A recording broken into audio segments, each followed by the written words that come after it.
This meeting is a meeting of the Board of Education in public for the purpose of conducting the school district's business and is not to be considered a public community meeting. This meeting is an in-person meeting listed at 870 Colfax, Benton Harbor. In addition, a live stream of this meeting is available at the following link. Questions may be submitted beforehand to liz.goodwin@bhas.org or presented in person during the public comment sections as indicated in the agenda.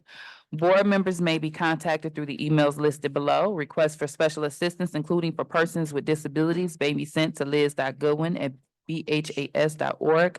I call this meeting to order officially at 6:07 p.m. We will begin by reciting the Pledge of Allegiance.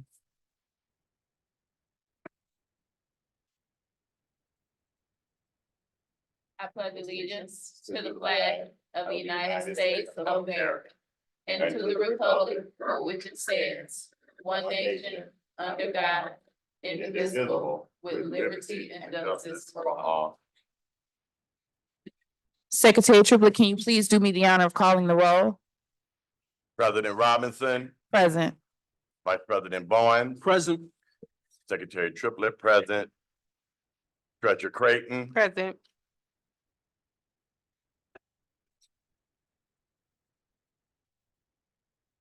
Trustee Rocket Martin, Present. Trustee Doyle, Trustee Gavin. Present. Madam President, a quorum has been established. Thank you, Secretary Triplett. Next on the agenda, we have approval of the agenda. As a reminder, this is our work session. As it stands, there are no current votes on the agenda.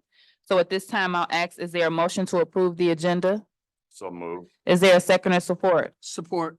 Any questions, comments, concerns? Hearing none, Secretary Triplett, please call the vote. President Robinson, Yes. Vice President Bowen, Yes. Secretary Triplett, yes. Treasurer Creighton, Yes. Trustee Rocket Martin. Yes. Trustee Gavin, Yes. motion carried. All right, next on the agenda, we have review of our board norms. These are the norms that the Board of Education utilizes in interacting with each other at the table, as well as the norms that we use in interacting with the public. We also ask that you utilize these norms in interacting with us. So the Board of Education norms for Benton Harbor area schools: we will treat each other with respect. We will listen to learn. We will refrain from side conversations. We will use our time wisely, starting and ending our meetings on time. We will challenge ideas, not people. We will ask questions when in doubt. There will be no surprises at the board table. We will practice the 7 norms of collaboration. The 7 norms of collaboration are pausing, paraphrasing, posing questions, putting ideas on the table, providing data, paying attention to self and others, and presuming positive intentions. I would also ask at this time that everyone assures that their phones are muted or turned down, so that we don't have cell phone interruptions during the meeting. Next on the agenda, we have public comment on agenda items. Is there anyone here that would like to make a public comment on an agenda item? All right, hearing none, we'll proceed. Do you have some? Oh, I have someone. Okay, so I will read the public comment statement as they come forward. The Benton Harbor Area Schools Board of Education recognizes the value of public comment on educational issues and the importance of allowing members of the public to express themselves on district matters. Today, there are 2 areas for comment on the agenda of which you may decide when to speak: public comment on agenda items and open public comment. We request that each interested participant complete a public participation form using legible writing to ensure that responses are appropriate and properly focused. Per Benton Harbor Area Schools Bylaw 0167.3, which governs board participation at board meetings, we request that you preface your comments with your name, address, and group affiliation when appropriate.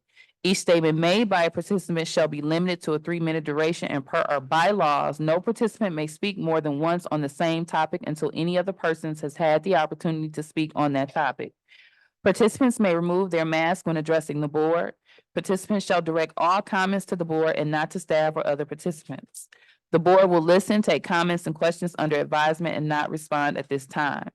I, as president, will refer questions to the superintendent for research and response. Please ensure that your public participation form includes your contact information as requested. If you have specific questions for the board or executive team that require follow-up, please email those directly to liz.goodwin@bhas.org. So anyone has a public comment on agenda items? Okay, you can come forward.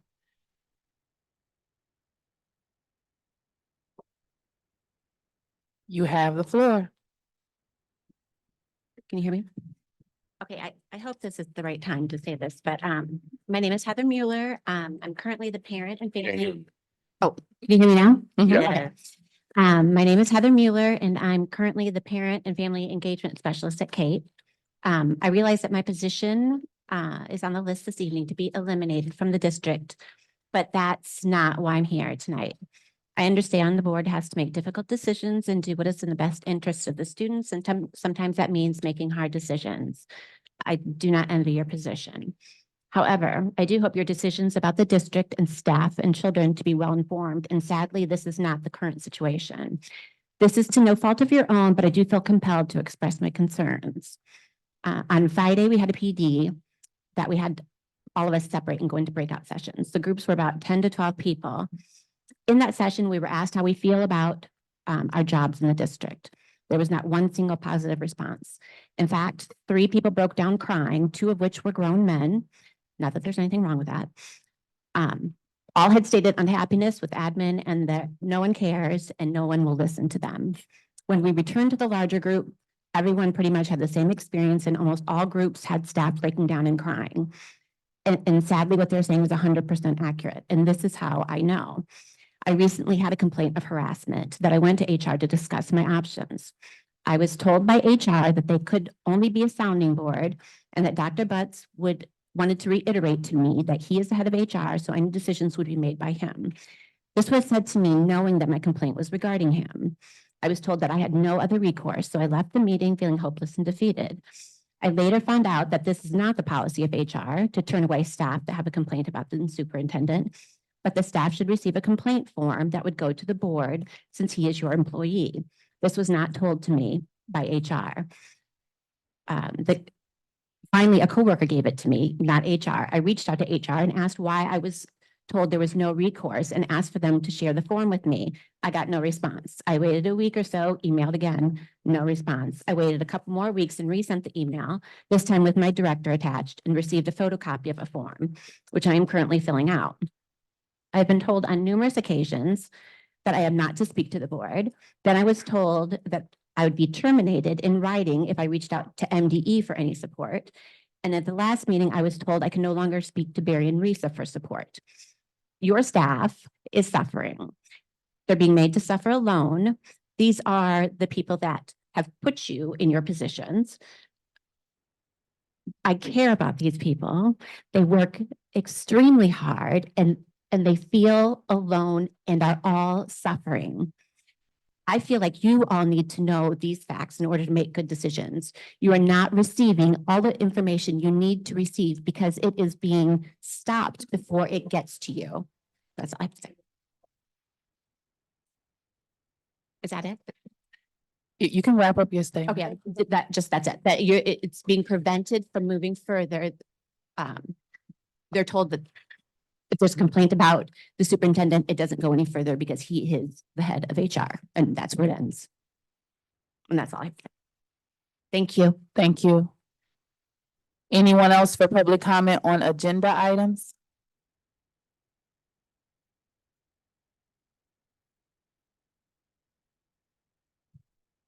Well, since the agenda items include the facilities and staff, I'll go ahead and speak now. My name is Sherry Shalega. I reside at 291 Hastings Avenue, Benton Harbor. So I would like to express my gratitude to Elnora Gavin and Angela Doyle for their tireless and loving commitment to the community of Benton Harbor. Elnora Gavin, along with Angela Doyle, spearheaded the effort to lobby state legislators for our $12 million debt relief. I too lobbied and spoke on behalf of our children, and I'm happy to see Joey Andrews here today. Absent from the lobby efforts were all other school board members seated here today. In contrast to the love that Elnora, Angela, and myself expressed for the children of Benton Harbor, our board members like Triplett, Bowens, Rockette Martin, and Robinson, who voted no to replacing our boilers, causing our children and staff to suffer, as well as driving more families out of the district, thus driving down enrollment. What was the excuse? Triplett claimed that a detailed facilities master plan needs to be done first, yet a detailed assessment was completed in 2017 by GMB Engineering. Boilergate was created by board members who spend our tax money to assess the need, then abandon the needs of our children. That abandonment has resulted in continued decline in enrollment and academic progress. Look it up for yourself on our website, Munitrix. You'll see the trend. I am not sure why Triplett is ignorant of these facts and falsely characterizes Boilergate, claiming that our democratic right to recall officials who are not serving our community caused the loss of enrollment. And I quote, all of the big stuff around Boilergate kind of messed up people's confidence in our district. I do believe that as a result of Boilergate, we did lose students. Triplett said Vice President Bowens that was what Triplett stated. And Vice President Bowens said he was a victim of Boilergate, which led to 5 unsuccessful recall attempts. And I quote, it was portrayed that I did not want kids to have heat, Bowens said. Well, you voted no. People purposefully misaligned my character. I would like to clear that up with your words, Bowen, about me. This is a QR code where you were telling blatant lies about me. Furthermore, the truth is, under the inept leadership of all present board members, with the exception of Eleanor Gavin and Angela Doyle, our school was gutted of certified staff in 21-22. You can look up all those school board meetings. We experienced wave after wave of certified staff resignations, many of those resignations teachers. You see the evidence of incompetent leadership in continued decline in enrollment and mass resignations mid-year of quality certified staff. The real Boilergate continues as the board is in violation of policy 7410 Please wrap up your statement. 112, both legal duties to maintain our facilities and apply prudent cost principles, neither of which are possible without advertising and hiring a qualified facilities director. Thank you for your time. Have a great day. Anyone else for open public comment on agenda items? Yes. Thank you. You My have the name is floor. Emma Kennard. I'm coming here this evening as a resident. I am a commissioner at large, but I have sat and watched the city. I've worked in the school system for many years, for 26 years, and I saw such devastating things happening during that time. And right now, I'm very depressed because we already have a shortage of teachers. And for us to get debt forgiveness and ready to go forward to making the school really shine as to what it once was, I'm just depressed to see this happening. We are better than this. We can do better than this. And I see school board members sitting here laughing and smiling. This is no joke. This is the life of these youngsters here. So for you to have the smirk on your face, this is just a slap in the face to the residents. This is nothing to play with. These are our children. They are our future. We need to keep these teachers here in place. We don't need to mess up anything that we got going positive. Ms. Gavin, I went with them on one occasion to get the debt forgiveness. We worked tireless hours. We sacrificed time because we want the best for our children. And I would love to see that the Lord touch your hearts and see what's really going on. Once you get the debt forgiveness and get things going forward as far as the financial area, now they're ready to dismiss school teachers here, in which they have a very shortage in many places. So we need to go forth and think of these students first. I was here a lot of the times when you all had the heating issue. We had a whole summer to get this done, but they had to follow a certain process. The convenience, safety, and our comfort for our children is most important. But when they have to come into cold classrooms and keep their coats and gloves on, I thought it was just sad that we would allow that. So I don't think we need to be tampering with these teachers or whatever we got going forward. We need more teachers even. So please, let's get it together. Our city and everything is looked at in a negative way. And look at our schools now. Please. I've had teachers that stood up real close for you, superintendent.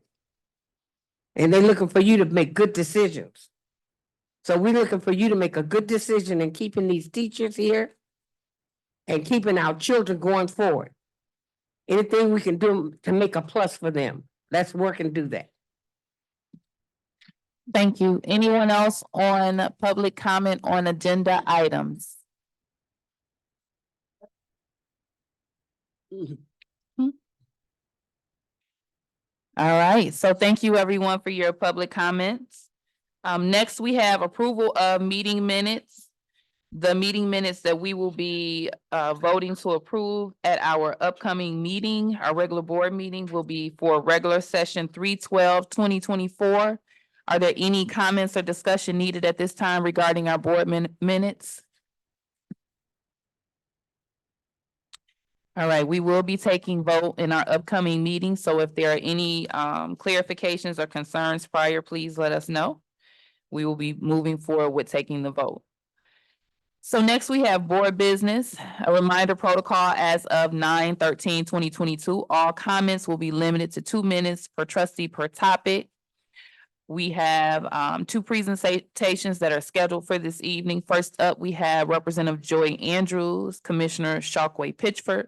They are going to present some information to the board regarding data centers, so that we can be in the know of what is anticipated in the future. Gentlemen, you have the floor, and thank you for taking the time out of your busy schedules to come here and bring this information. Sure.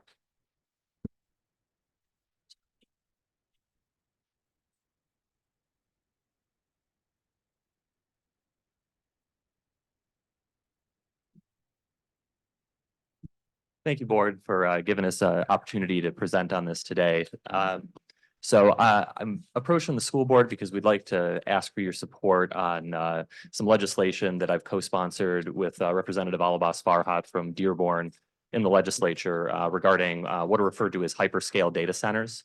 So I passed out a handout front and back that has a little bit of information about what these data centers are and some of the benefits that our communities stand to accrue from attracting them. But essentially, these are, if you think about what Google, Meta, some of the Microsoft are these large tech companies use to store and transmit data. And you think about the recent developments in AI technology and the amount of data storage that those programs require. These data centers are being built at light speed right now, and they're still not building them fast enough for the demands that AI and some of these other technologies are creating. The data center industry isn't new. Virginia benefited tremendously from this industry about 15 years ago when they first opened the state up to the industry via a sales and use tax exemption, similar to what we're proposing here in Michigan. Other states like Ohio, Wisconsin, Illinois, many Western states have also passed similar laws. And essentially, the reason for the exemption is because the data centers house they're massive server warehouses essentially, and the servers burn out quickly because of the use. And so it's uneconomical for them to build a data center without having an exemption to rebuy the servers constantly. And these are at a scale much larger than anything we currently have in the state. Some of you might be familiar with what we refer to as co-location data centers in Michigan, which many of the counties and school districts use to house and transmit data. This is an order of magnitude significantly larger. But the main benefit and the reason that I think the schools should be interested in this legislation is these are generally multi-billion-dollar projects. And we have a developer who's looking at Benton Township currently to site one of these projects. So the backside of the sheet that I handed you has some estimates for Benton Charter Township and the county and the Benton Harbor schools, as well as the community college, and what the tax benefit of an estimated $3 billion data center would look like. And I want to note that's an estimate, but if you look at the price range on these sorts of projects, $3 billion is both average and sometimes modest. I'll also note that once these are built, they tend to attract more. These companies like to be clustered together, part of the data flow. These are not necessarily huge employers, although the 100 to 200 jobs that each of these create tend to be six-figure jobs that don't require college degrees, which is also, I think, an enormous opportunity for us. But if you notice, the taxable benefit being estimated on a project for one of these data centers to the schools is somewhere in the neighborhood of $21 million. It's an enormous number, and that's just the schools. That doesn't count what the township would benefit from, LMC would benefit from, the county. And basically, we've got good sites for this available, and so this is why Benton Township is being considered for one of these. And it partners really well with some of the other activities that are starting to happen in our area. Y'all might be familiar with Peninsula trying to bring the high-speed internet line from Chicago directly to Benton Harbor. That's a project that's in progress and expecting to make landfall in the next year or so, which would make our area a high-speed internet artery connecting Chicago and Michigan. So between projects like that, the potential for these data centers, there's a lot of opportunity, I think, for our area to become something of a tech and knowledge hub. And so many of these jobs, again, don't require college educations and are very high paying jobs. And so it's a kind of opportunity that I don't think we should pass up on, given how many communities would die for one of these, frankly. And we have brownfields, we have former manufacturing sites, land that can be converted into more of these. And so there's a little bit of information on this sheet. I'd obviously encourage you guys to, do some research and reading on your own. But the congresswoman who came and presented to us in the legislature about this used to represent a part of Virginia where they sort of became the first major boom area for these data centers. And the story she told us was that before these things came, their community didn't really have a path forward. They were drying up, people were leaving. It wasn't a place people were looking to move to.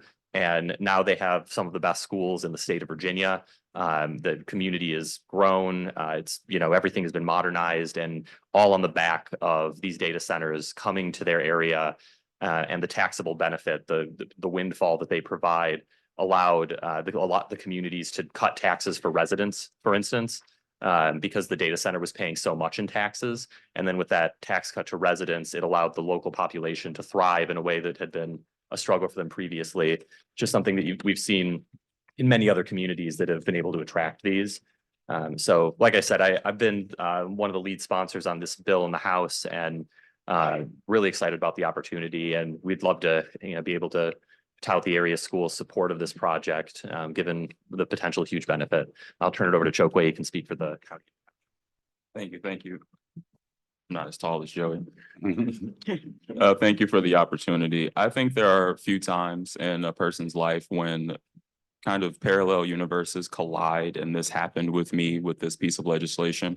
I'm on the National Association of Counties Artificial Intelligence Committee, and we've been traveling the country learning about what AI is not only going to do, but is currently doing to the workforce, to businesses, to county government. And in going to Google and Microsoft and Apple, I got firsthand experience to know this is not make-believe. They are investing billions of dollars into this for national security purposes sometimes, because China, Russia, other governments are investing in artificial intelligence, and we're trying to keep up. So where there are places that make these data centers viable economically for them, because it's a massive investment, that's where they will come. So I took some ownage and went to the Berrien County Board of Commissioners, 12-0. They supported it, sending a letter of support for this. Benton Charter Township Supervisor Kathy Yates sent a letter of support in support of this. And this is us coming to the schools asking for support, but I've also like to talk about the impact of something like this and what it can mean to the community to have a windfall of this much operating revenue, and what this board would be able to do for investments, for future planning, for building, I think is extremely important. And I think this is one of those moments where we have to seize what's in front of us, because there's no guarantee it will happen again. Benton Township did not have to be on this list. There are places all over the state that could have been picked, but I think uniquely here, we have the community, we have the workforce, we have the people, we have the elected officials that really want to see this area thrive. And I think that's why we're on this list. The county, we're dealing with the proposed, because, you know, everything isn't finalized yet, but the proposed devaluation of the Cook nuclear plant. And that is going to hit the county budget with our revenue, because a lot of the taxes that we get come from that spot. If that happened, this data center would almost 1-to-1 fill in for the amount of money that we're losing. And that would stop us from having to do staff cuts and layoffs and things of that nature.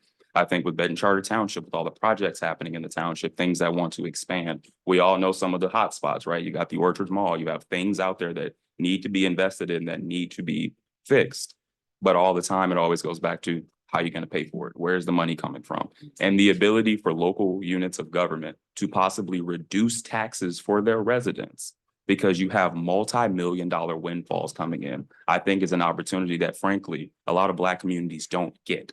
To have something like this come with so much money where it's going to hit your bank account and there are no strings attached. This is property tax revenue.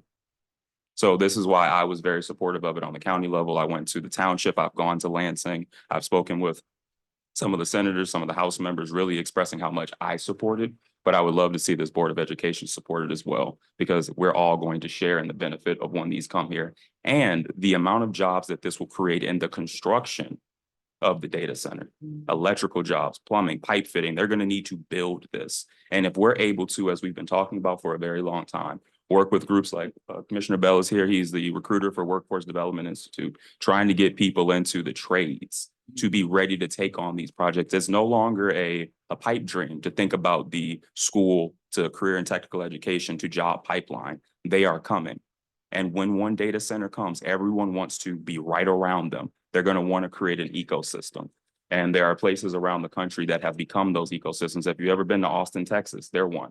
There are places where one development like this changes a community. And I think this is our time. This is our chance to seize it. Okay, so I do have a quick question for you all, just a clarification. The estimated amount of revenue, the millions, it says 16, over 16 million. I think you quoted maybe about 21. Is that over through 2050, or how is that anticipated over the period of the project? So that's the estimated yearly Yearly, property okay. tax income. Again, we're talking about a project in the billions of dollars scale. The only project comparable to this in Berrien County is when they built the nuclear plant. So that's the scale that you're thinking about here, is you're essentially getting a project the scale of building a nuclear plant. Trustee Bowens. Thank you. Has there been a study? It sounds great. You see the dollar amount and everything, but has there been a study on the environmental concerns, especially the cancer rate and the consumption and power outages with you know, having centers like this and the EMFs, and we have a high cancer rate. And it may say now that the cancer rate is not affected and it's low, but 5 years later down the line, we lowered the number or higher the number, if you get what I'm stating. Yeah, so there's no emissions or anything from a data center, which is generally where you get cancer risks from a lot of industrial projects. This is really just housing mass server farms, so it's still issues off EMFs, the electronic. I'll note that this is out, the project site for this is out on your avenue, so it's pretty far from the population center. And that's generally the case with these projects because they're large, they need large parcels of land. The parcel in particular, you may have read a few weeks ago, the MEDC approved a land assembly project in Benton Township. That's this project. So there's already dollars in the pipeline for it. As far as the electrical demand, that's actually one of the reasons that our community was chosen, because we're situated between two nuclear power plants. And so the amount of electricity that is available in Southwest Michigan is not really matched anywhere else in the state. And so there's the estimate I got was that they think that we have something like 600 megawatts of additional capacity locally sitting on the grid. So I don't think there'd be any reason to suspect that this would cause outages or anything of this. Yeah, I mean, just by studying it, those Yeah. are some of the concerns. I would be interested if there was a study, because I think you have to use a lot of water too and everything to cool it down. There is a high water usage for it, but the water is circulated. So it's not leaving the system. It ends up being circulated back into the ground. Again, another reason we're an attractive area. We have a lot of excess water. You know, I think this is the type of project that I would hope the city would take a look at for their excess water capacity potentially, you know, with what's going on at the water treatment center.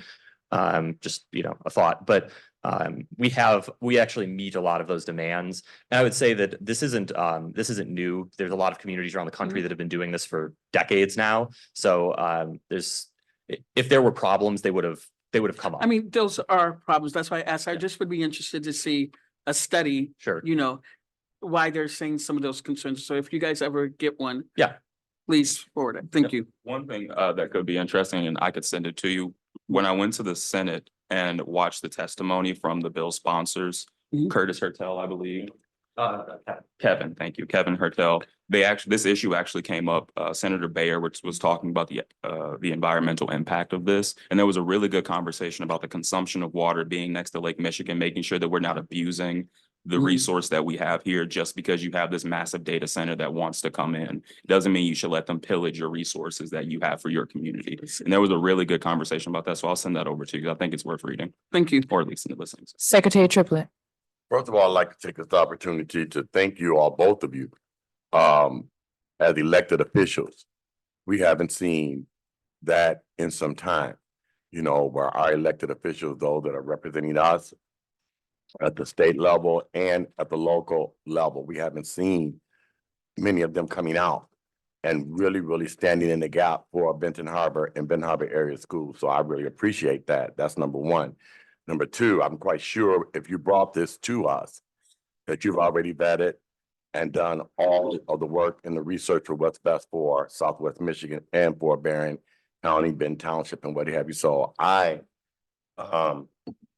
would feel comfortable in supporting, you know, a letter coming from this Board of Education. If our township supervisor wrote a letter and you said County vote. county and what have you, I think it would be something that we should collectively do as it relates to supporting this initiative as well. President Barbara. Treasurer Creighton. Yes, is it appropriate, during this time to make, a motion, or is that something I need to amend the agenda for, or? Is it regarding this? You want to Yes. take the vote? Yeah, we can, I will definitely entertain a motion. So go ahead. You can go ahead and proceed with your motion. Do I need to amend the agenda or just? move You would forward? need to amend the agenda to allow for the vote. Okay, thank you. At this time, I would like to, make a motion to amend the agenda to allow for a vote, to potentially solicit a letter of support from the Board of Education to support the data centers, as presented. Is there, the motion was made by Treasurer Creighton. Was that Trustee Gavin? Yes, supporting? ma'am. Okay, so the motion has been made by Treasurer Creighton and supported by Trustee Gavin to amend the agenda to allow for a vote regarding a letter of support from Benton Harbor Area Schools Board of Education for data centers. Any additional questions, comments, or concerns? I did have a question, Go President. ahead, Trustee Gavin. Hey, I wanna, first of all, thank you both for coming and thank you for, you know, the leadership that you have, demonstrated. And also the fact that you keep bringing opportunities back to Benton Harbor. That means a lot, that you're fundraising for us and looking for creative ways for us to benefit. I really appreciate that. And I did watch the information that you submitted beforehand, and I was very excited about what I saw. My question is, how could our schools prepare students for these types of jobs? What type of courses maybe, do you know what type of courses we should be providing here so that our students can get those six-figure jobs? That's one. And then two, are there any type of racial equity protections that can be in place to make sure that a percentage of our population do get an opportunity, a fair opportunity for these positions? Yeah, so the nice thing about the sort of jobs that actually exist in the data center is they're mostly things like maintenance, security, fire prevention, because again, the servers just sort of hum along, right? And so I think, a lot of the students with the education they're getting could apply for some of those jobs pretty easily. But I do think on the, scale of other opportunities available, the construction jobs that Commissioner Pitchford mentioned is, I think, a very big deal here. I mean, this is going to be a multi-year construction project for just the one data center. There probably will be more, I would guess. Those are hundreds of jobs every time they need to build one of these. And so I know I beat this drum to death, but a huge opportunity for career and technical education, for us to get kids from the schools into the skilled trades, into apprenticeship programs, because this is going to create a pretty sustainable pool of construction jobs for several years. As far as equity protections, I think, looking at project labor agreements is going to be a pretty significant part of this. And given that the data centers are getting a state exemption, I would expect they're going to have to pay prevailing wage and follow the prevailing wage requirements, which is going to help with some of that as well. But I also think it's a good conversation to have with the township where this is going to be cited that they have some opportunity as this project commences to make sure that there's opportunity for residents in the whole 49022 zip code to be part of these construction projects, part of the jobs that are ultimately created by the data center. Thank you. One last question, just a time frame of when you would project that this might get started, So if everybody approves and all of that. So I've been in conversations with the developer who's from Chicago, and he's done multiple of these data center projects.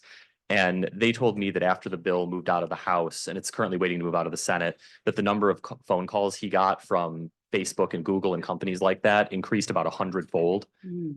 They told me that essentially as soon as the governor signs this, they're shovel ready. So, I mean, we could see this project start almost immediately, I think, pending, a little bit of local red tape. So. Okay, so at this particular time, I'll ask that Secretary Triplett please call the vote. This is for amendment of the agenda. President Robinson, Yes. Vice President Bowen, Yes. Secretary Triplett, yes, Treasurer Creighton. Yes. Trustee Rocket Martin, Yes. Trustee Doyle. Yes. Trustee Gavin, Yes. motion carried. All right, at this time, I'll ask, is there a motion on the floor for the Benton Harbor Area Schools Board of Education to draft a letter in support of data centers? So moved. Second. All right, so I heard Treasurer Creighton, it was her initiative made to amend the agenda. I'll take Secretary Triplett as the support. Any additional questions, comments, or concerns? Madam President, Trustee Doyle. I just would like to thank you guys for what you're doing. I like to thank you guys for what you're doing, the work that you've put in, this wonderful initiative that you brought to us. I believe that this could be life-changing for our city and just create much life for our citizens and our children. And thank you very much again. I want to say that the reason I was so eager to take up this legislation is because I had a meeting with a representative from Google. And when he explained to me the tax benefit for the community and then said, by the way, they might be looking at citing one of these in Benton Township, I was like, is one of these bills available? I was like, I got to have this because this is the opportunity of a lifetime for our community here. So. All right, so before we take the vote, I just want to thank you all again for coming. I did kind of pre-message to the board that you were coming. I thank you for making a concession in your schedule to be here because everybody and their mother can choose to support something, but we like to receive the information ourselves. And I didn't feel comfortable drafting a letter without the information coming to the table and ensuring that the majority of the board supported it. So thank you so much for always keeping us in mind. And having enough respect for us to come forward and bring the information so that we can be informed in drafting a letter of support. So at this particular time, I'll ask the Secretary Triplett, please call the vote. President Robinson, Yes. Vice President Bowen, Yes. Secretary Triplett, yes, Treasurer Creighton. Yes. Trustee Rocket Martin, Yes. Trustee Doyle. Yes. Trustee Gavin, Yes. motion carried. All right, congratulations, gentlemen. We'll have your letter to you very soon. Thank you all. Appreciate it. All right, so next up, we're gonna keep it moving. We have the fired up presentation by Jordan Rose and Camden Smith. You have the floor. Welcome, welcome, welcome.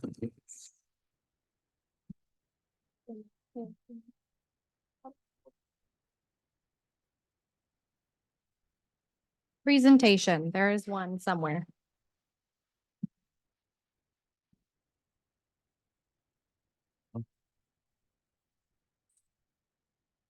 I first and foremost want to thank you for inviting us to come and kind of talk about our program and how it can move past just the community. But first I wanted to start with just some information about our program. We are celebrating our 20th anniversary this year. So we are the longest, second longest standing after-school glass program in the country based off of the Hillsdale Project in Seattle, Washington, started by Dale Chihuly. So this community has been really near and dear to our heart. And so being able to participate in it for our youth and bring that is really something that's amazing to us. Water Street Glassworks is a nonprofit glassblowing and metal studio located in the Benton Harbor Arts District. So again, we've been there for 20 years. We were launched in September 2004 with a $50,000 pilot grant from the state of Michigan. The program was designed by co-founders Jerry and Kathy Catania to include at-risk teens and teen moms, and the grant started their dream for an after-school glass program. Potential student selection has focused in this area and then has kind of expanded to all of Berrien County with still a concentration for the Benton Harbor area district. They use technical challenges and extreme temperatures of glass to engage the Berrien County and Benton Harbor youth for an empowering experience like no other.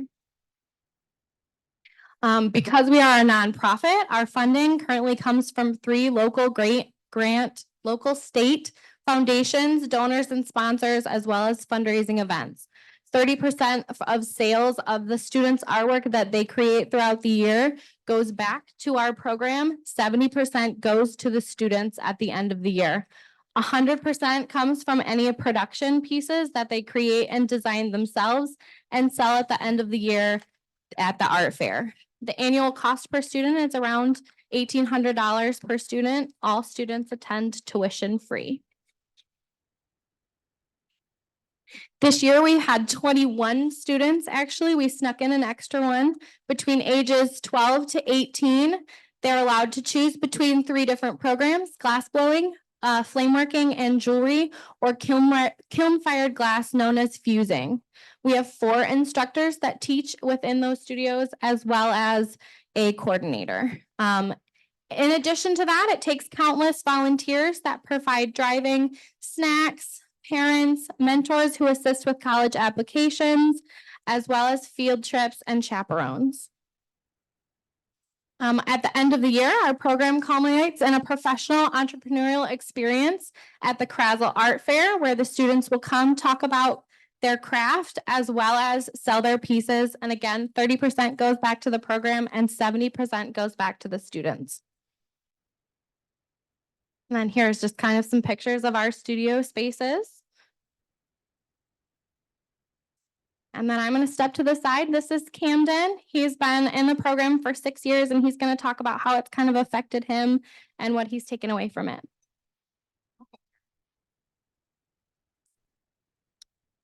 Hello, everybody. I just want to say you guys look nice today. Thank you. I don't know why I'm nervous, but yeah, I'm Camden, and I learned about the Fired Up program at an open house through Ben Harbor Middle School in 2018, where they spoke on 3 different studio opportunities. Previous, I had seen or heard about glass blowing through social media videos of different skills and demonstrations. So I took an application and attended the orientation at Water Street Glassworks. Everybody was inviting and welcoming there during the orientation. It was a large sense of community and family there as well. During the tour, I really felt it was a space that individuals who typically stick to themselves will be more comfortable and encouraged there. Then deciding which studio I was interested in joining, I settled on glassblowing because I'm competitive by nature and felt that of all the studio options, that studio space will provide me with the most competition and challenge. And I also wanted to speak on the networking side of it. Fired Up has provided me with vast opportunities to meet other artists, learning new skills constantly, and I'm still constantly gaining more opportunities through the program. Some of the amazing opportunities I have experienced include attending a week-long paid trip to the Corning Museum of Glass as part of their Expanding Horizon program. which provides instructors and students from programs like Fired Up all over the country, the opportunities to get together and learn new skills from each other and fellow glassblowers.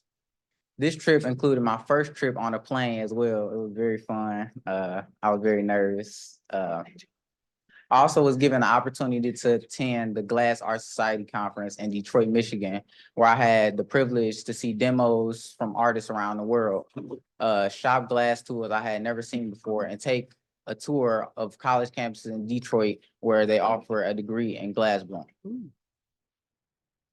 Another side of Fired Up program is the marketing and public speaking part of it. Fired Up has taught me a lot about how to present myself in a professional manner and how I speak about my work, my artwork, as well.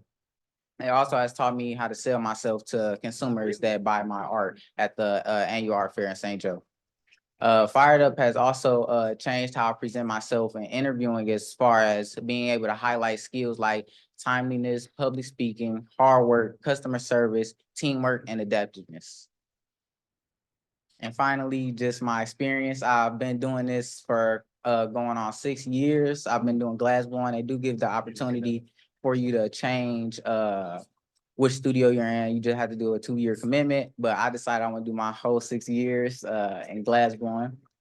And my 2 travel experiences that I spoke on at the GAS conference and to New York, it was very great. And I also got to work a summer job experience in 2023. I got paid $15 an hour, and I got to make my own schedule. And it was a very great experience because it was something that I actually wanted to do. And I also plan to do it again this year, 2024.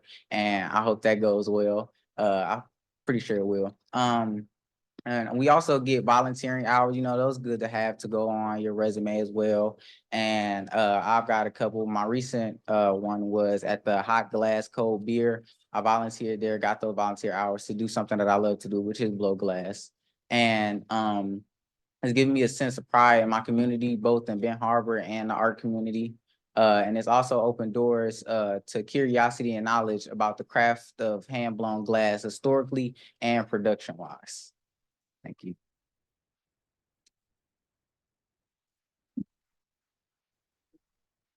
You did an amazing job to be nervous. Thank you. Great job. All right, so I have a question, I ask of you. You wanted to make sure that we knew that we were knowledgeable on the program, or is it something that you would like the district to do in aiding you with the program? We wanted to make sure that you were knowledgeable that it exists here in this community, Okay. as well as support us. A lot of what we do is go out and work on getting students. And so just that the board knows to then encourage students to come our way is really helpful. Okay. Any questions or input from the board? We'll go trustee Rocket, then Gavin, then Triplet. Did you have a question? Okay, and then Doyle. I am so pleased to hear that this program is still in our community. My granddaughter was a part of Fired Up as a bead maker. And so I still have earrings at home that I purchased in your sales, but it is so worthwhile. And the children have such a wonderful experience and a chance to make things from scratch and sell. So they learn quite a bit. So I didn't know whether or not you guys were still in business, because I know at one point after Mr. Catania passed. COVID hit us pretty hard.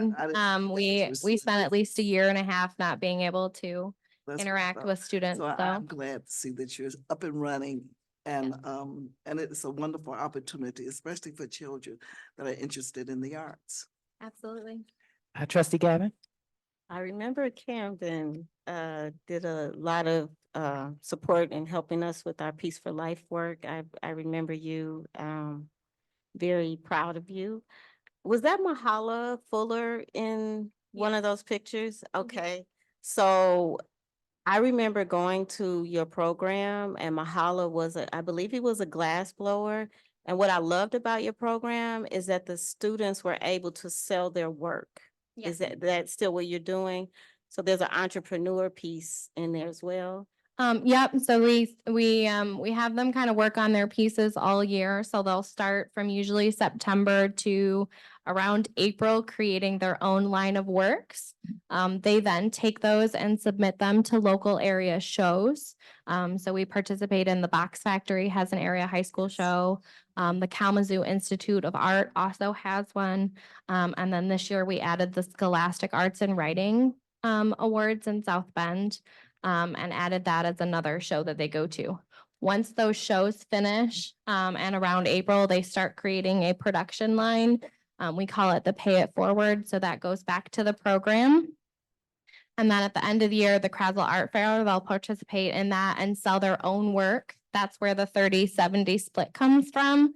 And then after that, any pieces that are left from that show go into our gallery space. And then they have the opportunity to sell it for, I think it's 1 calendar year before it will recycle out. I love that. I love your model and I appreciate what you're doing. All right, next, Secretary Triplett. I too, and I was looking at you, I remember, you know, you look so familiar. So are you a senior? Are you attending Ben Harbor High School now? Yes, sir. You're a senior now? Yeah. Okay, why didn't you run for Mr. Ben Harbor? No, that's a different question. Where were you? But anyhow, I too am very, very proud. At the time, the class of 2015, they were, as freshmen, they were really active in the program. I just texted a couple of students, and Big Shonda Newbern, she's back here in the community. So she was a graduate of the program, participant in the program. Shakiria Wells and the twins, Janae and Benet Shaw. And then my niece and nephew, DeMarco and Diamond Jane, participated in the program. And it also taught responsibility. They couldn't just not come. If you made a commitment to be a part of it, you were expected to meet all of the requirements and what have you. And so these kids that I just listed have graduated from Michigan State University, Grand Valley State University. So I'm excited. I'm glad to see that it's still here. And hopefully, Dr. Butts, Chief Waddell, that this program will be allowed to get into our schools and to be able to recruit students. Anything that we can do to help, please let us know. It's an amazing program. Thank you. Trustee Doyle. Yes, I just would like to commend you, Cameron. You did an amazing job presenting and your pieces are beautiful. I love the program and the opportunity that it presents for our community and our children. Our community and our children. I've also been watching a glass blowing show and they do amazing work and make good money. So you keep going and stay focused, okay?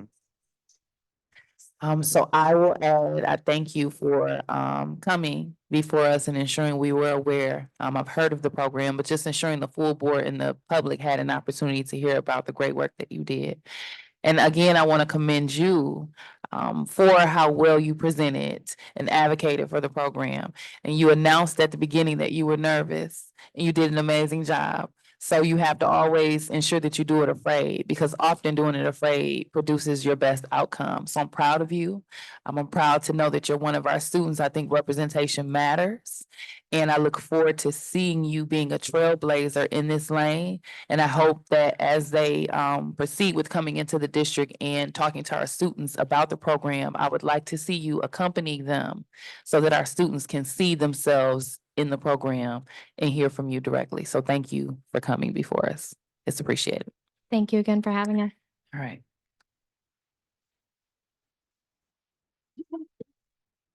All righty, so currently next up on the agenda, we have the Policy and Discipline Committee update. I know that there was an oversight on behalf of myself and Dr. Butts in not realizing that we did not amend the actual hard copy of the agenda to allow for our closed session with Attorney Gardner.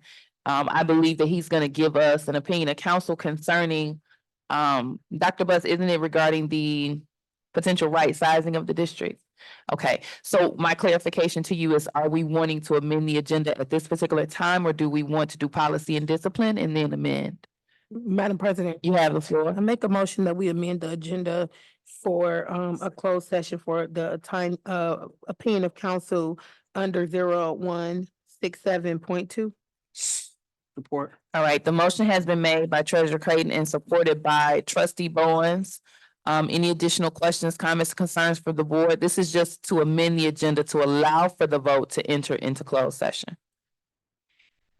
Hearing none, Secretary Triplett, and I know your sheet doesn't reflect this, so we'll have to switch, change, and rearrange it. Secretary Triplett, can you please call the vote? Yes, Dr. Bus office will make sure the adjustments are made to the agenda. Okay, President Robinson. yes. Vice President Bowens. Yes. Secretary Triplett, yes. Treasurer Creighton. Yes. Trustee Rocket Martin. Yes. Trustee Doyle. Yes. Trustee Gavin. Yes. Motion carries. All right, so before we take the vote, I want to ensure that the members of the public understand what's taking place. The Board of Education is getting ready to enter into a closed session with our attorney. And we are protected in doing so because we have attorney-client privilege. He's going to give us some information, or his opinion on some information that we need to hear. After the closed session, we're going to come right back and we'll be at Policy and Discipline Committee update. So you all are more than welcome to wait for us to come out of the closed session. Business is going to continue as normal. If you find that you would like to leave, you're more than welcome to do so. You are able to watch the meeting online as well. However, we welcome you to stay. So at this particular time, I would ask Treasurer Creighton, would you like to read your motion? Yes, I would like to make a motion that we enter into closed session under policy 0167.2 for an opinion of council regarding the superintendent's update of right sizing the district. Is there a second or support? Second. The motion has been made by Treasurer Creighton and supported by Trustee Bowens. Any questions, comments, or concerns? Hearing none, Secretary Triplett, can you please call the vote? President Robinson. Yes.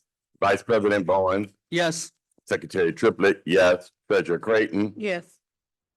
Trustee Rocket Martin. Yes. Trustee Doyle. Yes. Trustee Gavin. Yes. Motion carried. All right, the motion has passed. So the Board of Education is ending open session and entering closed session as of 7:03 PM. However, we will return. Right, yeah. Yes.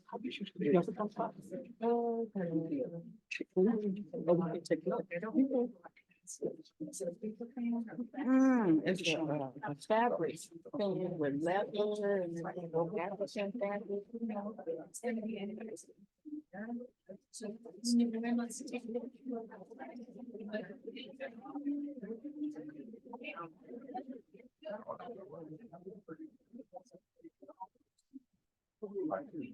Yeah, right. I need to see your face. Okay. How you doing? Okay. Are you at MLK? I saw you at the Black History Program. I think. Oh, yeah.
All right. So at this particular time, I'd ask, is there a motion to end closed session and return to open session? I put a motion to end closed session and return to open session. Is there a second or support? Support. The motion has been made by Vice President Bowens and supported by Secretary Triplett. Any questions, comments, or concerns? Hearing none, Secretary Triplett. President Robinson. Yes. Vice President Bowen, Yes. Secretary Triplett, yes. Treasurer Creighton. Yes. Trustee Rocket Martin. Yes. Trustee Doyle, Yes. Trustee Gavin, Yes. motion carried. All right, so next up on the agenda, we are at the Policy and Discipline Committee updates. While we are receiving this update from the Policy and Discipline Committee, I am gonna ask that Dr. Butts and Treasurer Creighton work collaboratively on the adjusted language of staff reports S1 and S2. So it may be needed for Vice President Bowens, if you could switch your seat, just to allow. And then that way, it'll give us time to ensure that the staff reports have the correct positions and language that we're needing. And I'm going to ask that the public give us patience. We normally don't allow for duplicate things to take place during the meeting, but we want to make sure that we're able to proceed uninterrupted. So at this particular time, I'm gonna pass the floor to Trustee Gavin. I would anticipate you're still the chair of the policy committee. I haven't received an update that has changed. Okay, I thought I submitted that update to Liz. So is that, Um, so that is what you're, yes. okay, so you have the floor, Chair Gavin. Okay, thank you, President Robinson. So our meeting dates are 6 p.m. normally on the second Monday of the month. We had to move the meeting to yesterday, but then the meeting got postponed because of what happened with the fire at Morton, and they had to have an emergency facilities meeting. But I did have an opportunity to meet with Dr. Butts the previous week, and we agreed that he would give peer mediation updates at our school board meeting. So I'm not sure if those updates are going to be at the work session or at the the general board meeting, Dr. Butts. Dr. Bus, your peer mediation updates that you're giving, are you gonna give those at your work sessions or your regular board meetings? Regular board meeting. Okay, perfect. So hopefully we'll have some really great news for that.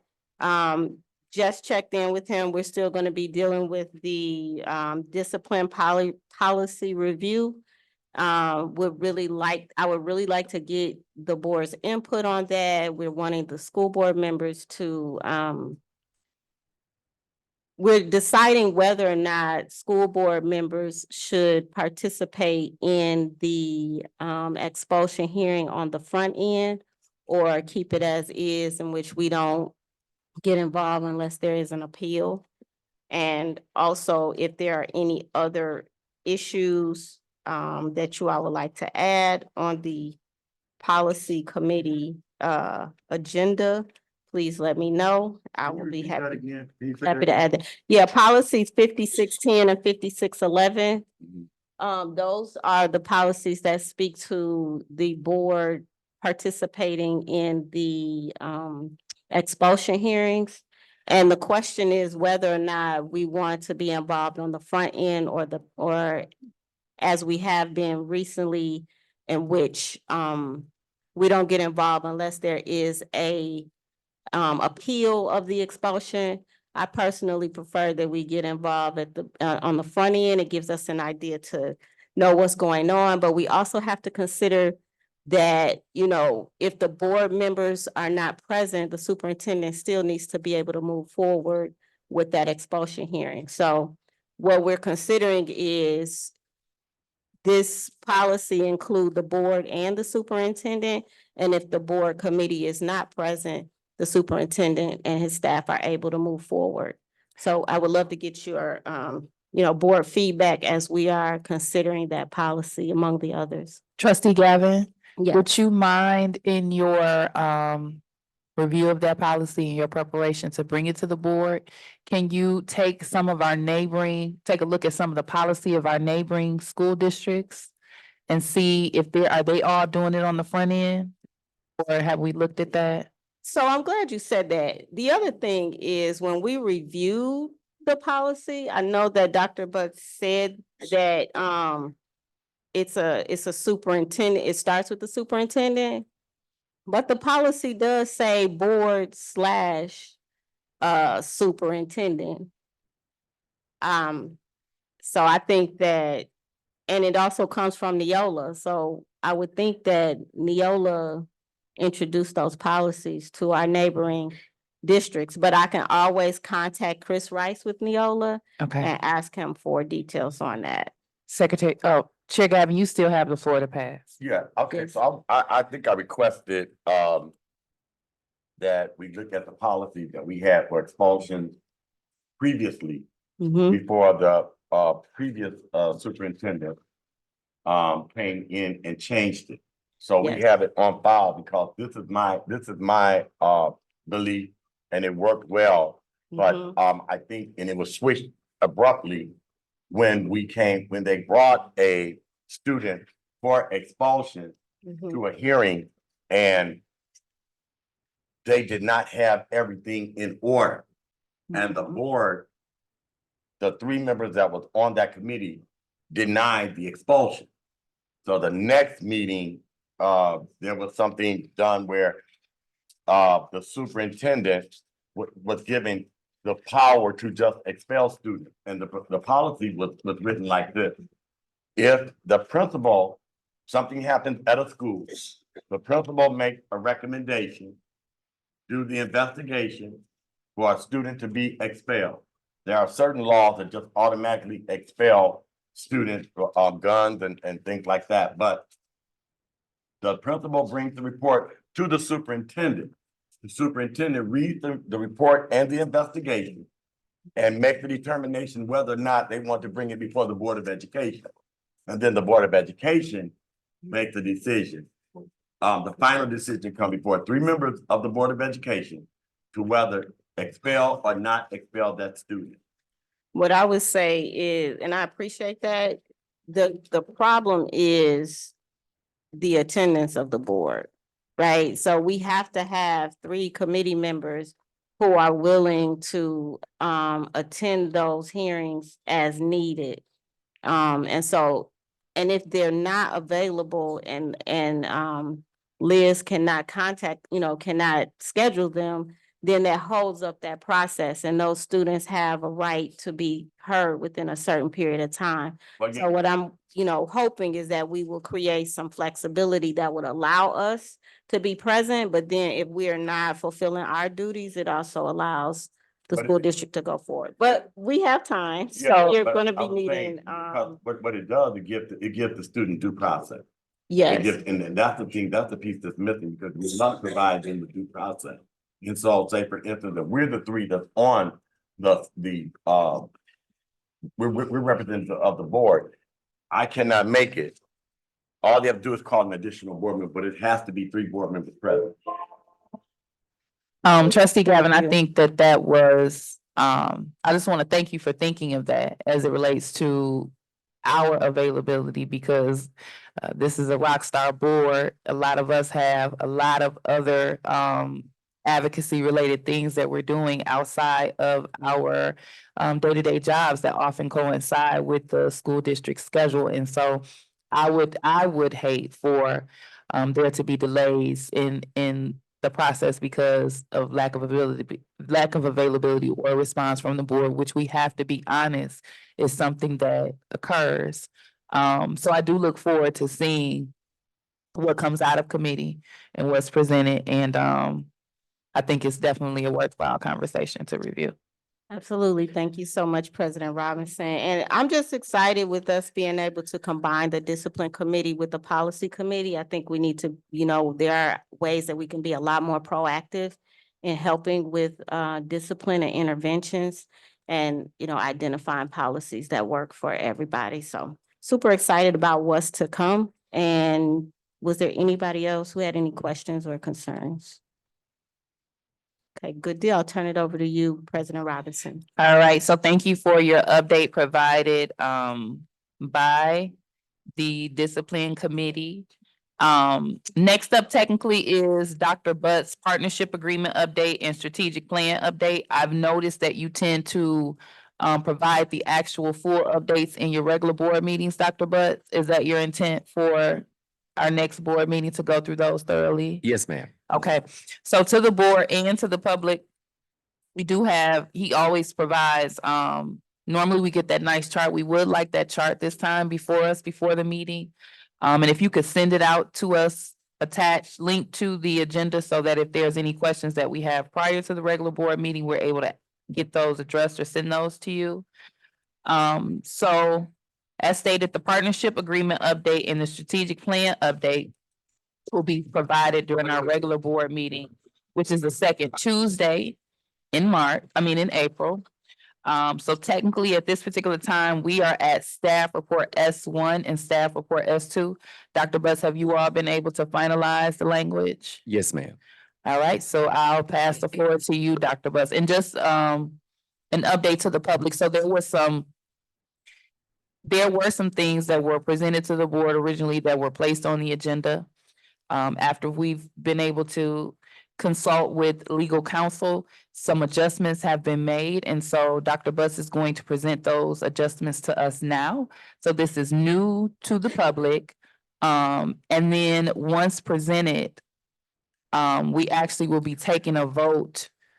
We will need to take a vote to amend the agenda to allow for the vote because a vote was not planned for this evening. So I'm going to pass the floor to you, Dr. Buss. Thank you, Madam President. To our board and to the community. The board and our community has clear knowledge that the district has been plagued with not only declining enrollment, but with the loss of revenue. To further complicate matters, our ESSA funds will end as of September 30, 2024. In order to maintain the financial stability, which means keeping our fund balance and future of the district, the board challenged me and my administration to find ways to reduce expenses while working to maintain the best learning environment for our students. My team and I, along with the Human Resource Committee, Finance Committee, and with legal counsel, have come up with a proposed plan that will streamline operations that will afford a future for the district. All of the information and proposed changes have been shared with the board. The goal is to maximize resources while minimizing the effect on our learning community. Decisions and change are difficult. There's no doubt about that. We value every employee in the district, and these types of decisions are especially difficult. Decisions to streamline were inevitable and unfortunate. There are always consequences to those decisions. I bring forth to you tonight the proposed restructuring of various positions within the district. You have been provided with the financial reasons for these decisions and human impacts. If we do nothing at this juncture, our fund balance will be depleted in approximately 3 years. In approximately 3 years' time at our current spend out rate. My team and I feel that this proposal is the least impactful to our staff and students. Regardless of the outcome, the plan is and has always been and will always be to do what is best for the students first and then to protect my faculty, staff, and community. I hope that you are not distracted by the narrative that is being portrayed, but to know that the shifts in positions are to ensure that we continue on a path of financial stability and with efforts to continue to grow towards the goal of our strategic plan of becoming the best in academics, athletics, and the arts.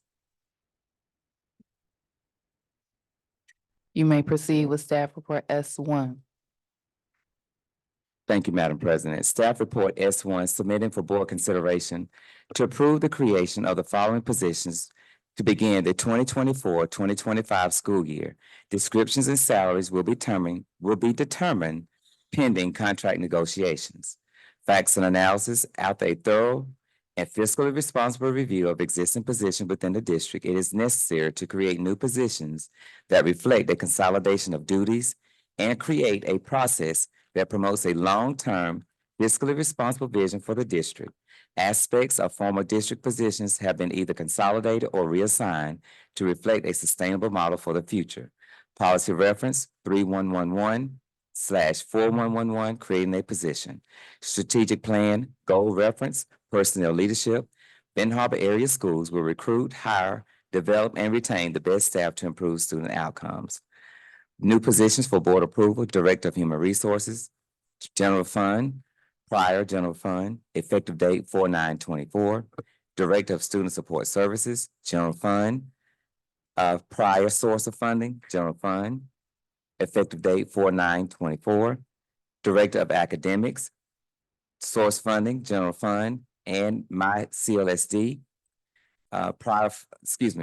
Source funding, general fund, prior funding, my CLSD and general fund, effective date 4/9/24. Director of Facilities, general fund, prior general fund, 4/9/2024.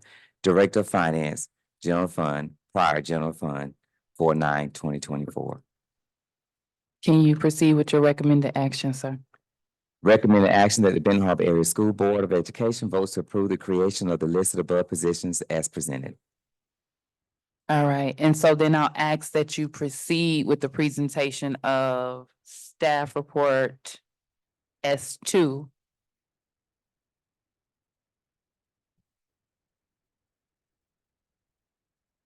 Thank you, Madam President. Submitting for board consideration to approve the elimination of the following positions, job positions are listed below. Facts and analysis after a thorough and fiscal responsible review of existing positions within the district, it is necessary to eliminate certain positions to promote a long-term fiscally responsible vision for the district. Aspects of former district positions have either been consolidated or reassigned to reflect a sustainable model for the future. Policy reference should be, that was creating a position. Policy reference for this has none. For eliminating the position, it should be.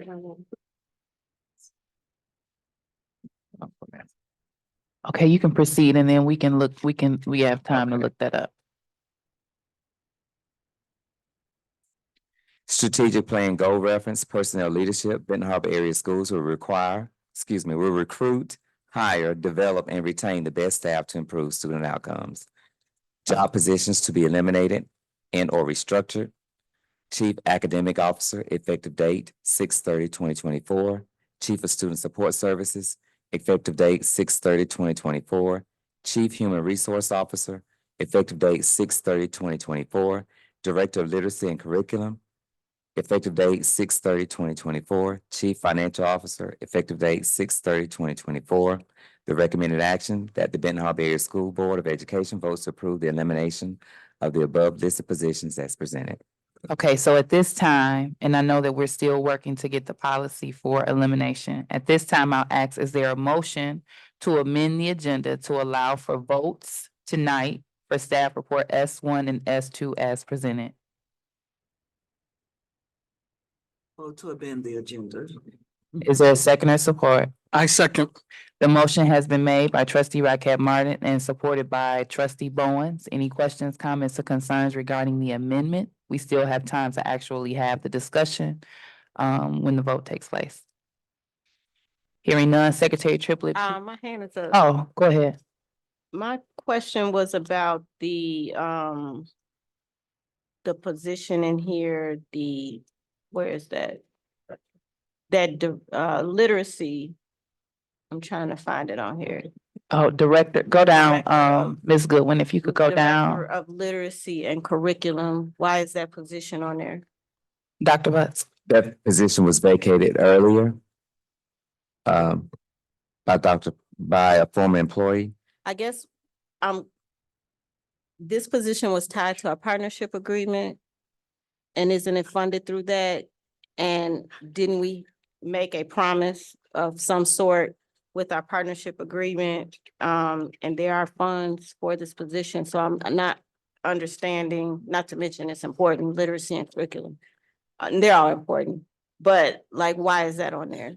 That position was through the MICLSD grant, and it has been absorbed right now in Teaching and Learning Department. And that's part of the creation of the new position that position will be, that their duties will be reassigned to that new position being created.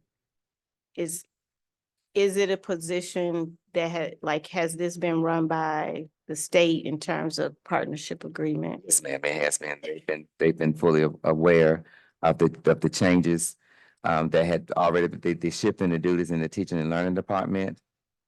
And I will make them, so I cannot make them aware of any changes until the board takes a vote. So after this vote, I will make them aware of any new changes in our structure. What I'm saying is, I don't see it in I see it in the elimination and I don't see it in the job creation. So essentially, and I may not be, correct me if I'm wrong. Those responsibilities, are they going to be the roles that that person was doing? Are they going to be a part of the director of academics role? Yes, yes. So we had a whole position, a whole person who did that job. And you're looking to reduce a person's pay and then give them a whole nother person's job. That's what we're gonna do. Under these circumstances, we're being forced to do more with less. And just a reminder, this is just a vote to amend the agenda. Secretary Triplett, Oh, we only get two. this is just to amend, Okay. to allow for the vote. All right, well, I'll wait. Okay. So at this time, Secretary Triplett, I'll ask that you call the vote to allow us to amend the agenda for staff reports S1 and S2. President Robinson, Yes. Vice President Bowens. Yes. Treasurer Creighton. Trustee Rocket Martin. Yes. Trustee Doyle. Yes. Trustee Gavin. Yes. Secretary Triplett, yes, motion carries.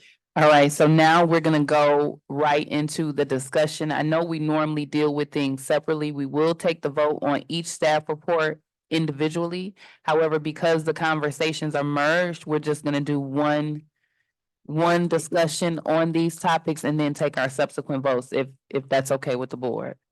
So Secretary Triplett, you have the floor. Yeah, I too have the concern with the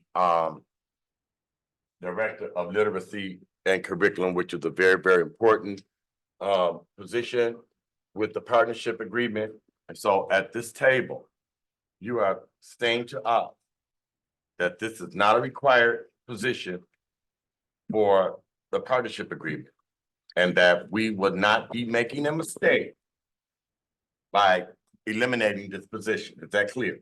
That is clear, as long as we are replacing it with a person that can do the academics. We have to have a person that's in that department. So we are eliminating that position because of prior conversations. So we're eliminating that position and we're replacing it with the director of academics.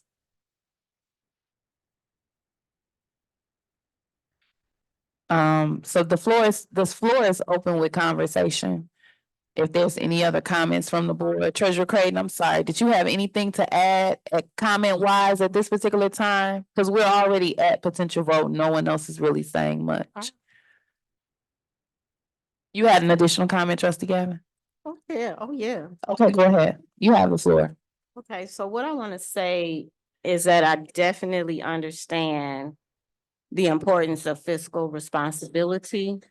And I also understand that we were told when this board hired the superintendent, that we wanted consistency and that this consistency is what was needed for districts to thrive and move forward. And then the first thing we do is we start removing people and rearranging people like musical chairs and all of this other stuff. That's not consistency. Not to mention, we've invested in these people to do a particular job. And if we lose our people because we're demoting them and putting more work on them, as opposed to looking at other opportunities to bring in more dollars, bring in more students, give them the support and the services they deserve, then that's a huge mistake. And these people are in leadership positions, yes, but during this time, they should be focusing on advancing within the job as opposed to possibly looking for a job. And that's the position we put ourselves in when we make these types of rash decisions. The director of the literacy and curriculum position shouldn't even be on here. If that person has already vacated the position, then there's no need to eliminate it right now. So like all of these types of moves, they really concern me. Especially when we have some people on here who have held this district down, held this district together, created some programs, some creative programs that our kids are excited about. And so I just think that the timing is terrible. And I think that we just got great news that we may be bringing in, millions of dollars. And so this is a time to be bringing in more students and bringing in more programs and charging our superintendent with doing that instead of doing the same old of cutting jobs. Secretary Triplett. First of all, I think that we have to be careful with the verbiage that we use when we're making these types of decisions.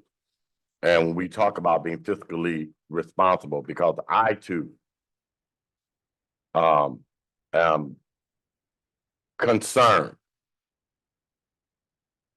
But I also feel confident with the as it relates to being fiscally responsible.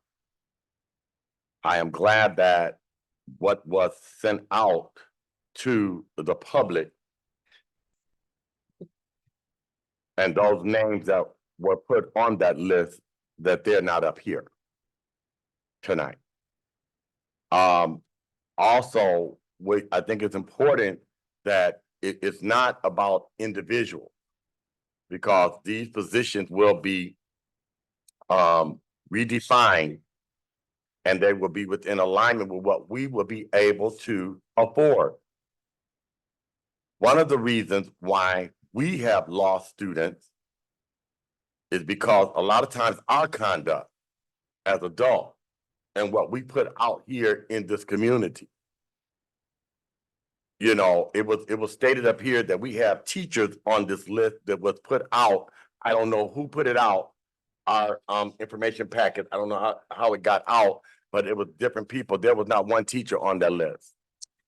So we have to be careful and mindful about what we are saying and be responsible. We also it has to be noted, for years Benton Harbor operated like they still had 12,000 students. And that's why we went into an $18 million deficit. And we cannot do this, and we're continuing to lose students. So they say. So we have our responsibility as board members to gain the confidence of our citizens. And so everybody has an opportunity to apply for these positions. But it is an over $1 million cost saving, $1.2 million, if I'm not mistaken, in the adjustment. So there will be adjustments, because you can't operate the same way like you got 2,000 students and you only have 1,200 students. You can't. So you have to make some adjustments. Any additional comments from the board? Treasurer Creighton? Thank And then you. Bowens, is your hand raised? Okay. Go ahead. Go ahead. Ladies first. I agree with Secretary Triplett. No one wants to cut a position, but we have to be physically responsible. And when you look at it, just alone, this has been one of the worst years with losing over 200 students. So by us being proactive and doing what's necessary than reactive, at least we are doing something to stop the bleeding. The state forgave the debt. We need to show that we're responsible, and we're not operating like we have 5,000, 3,000 students. And we do need to get a plan for recruitment. We do need to do this, and hopefully by us doing some of the things that we're going to be doing is helping us for later down the road. Thank you. Treasurer Creighton? Yes, good evening again. Just want to thank everyone for all that they do to support Ben Harbor area schools. I think this conversation has been looming over us for some time. I attended a training about 6 months ago as a treasurer that kind of warned us that this is what we'll have to do post ESSER. And so one thing that I like to be is proactive. I've been on the other side of the table and in the other seats. So I want you to know that we are doing all that we can from a board perspective to ensure that what we do has the least amount of impact on our staff, on our community, on our students. I can assure you, I've been up since 3 a.m. sending emails, researching policies, negotiating and trying to do what we can do on behalf of the voters, the taxpayers, and most importantly, our Benton Harbor area school community. So, the decision that we are voting on tonight, is going to be restructuring. I talked to the CFO and the superintendent, about 4:10 today. And one thing that we talked about is that I asked them, how would you feel if your name was on the list? And our CFO said she didn't have a problem with it. She is confident enough that we're making the right decision, that this is something that we must do in order to have a balanced budget in 3 years.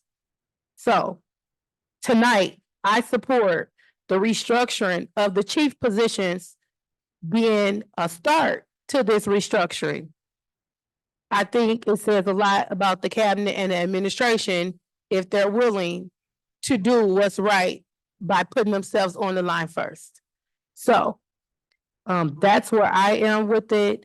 It's a very hard decision. It does not feel good. However, we have to do what we have to do in order to be in existence. We've worked really hard to balance the budget and to do what it takes to actually be in the financial position that we're in now. I'm not looking at this as a negative. I've worked really hard.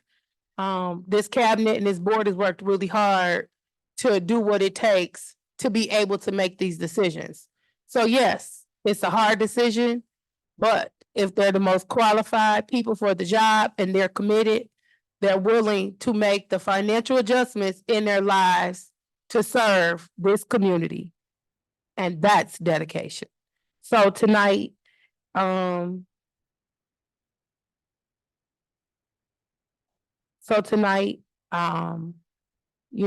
going to request a call for the vote.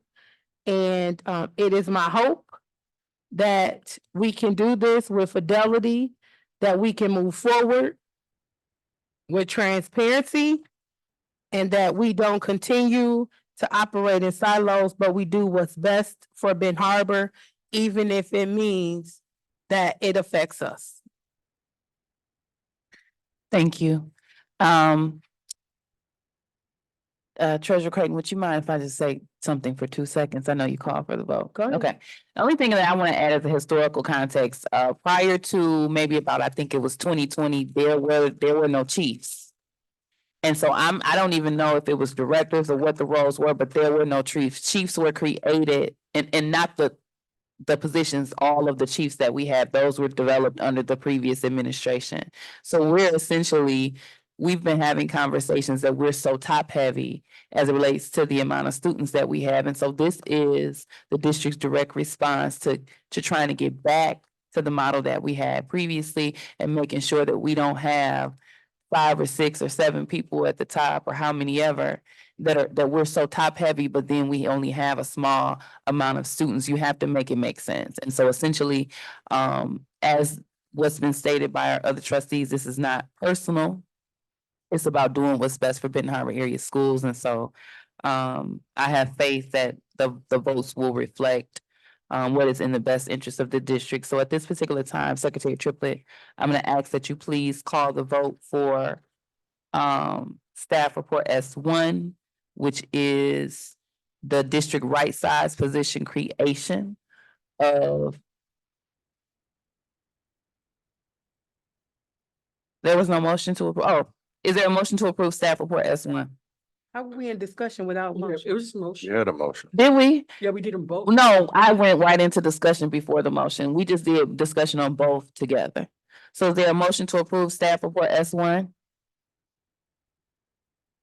I put a motion on the floor to approve staff report S1. Is there a second or support? The motion has been made by Vice President Bowens and supported by Trustee Rockette Martin. Secretary Triplett, can you please call the vote? President Robinson, Yes.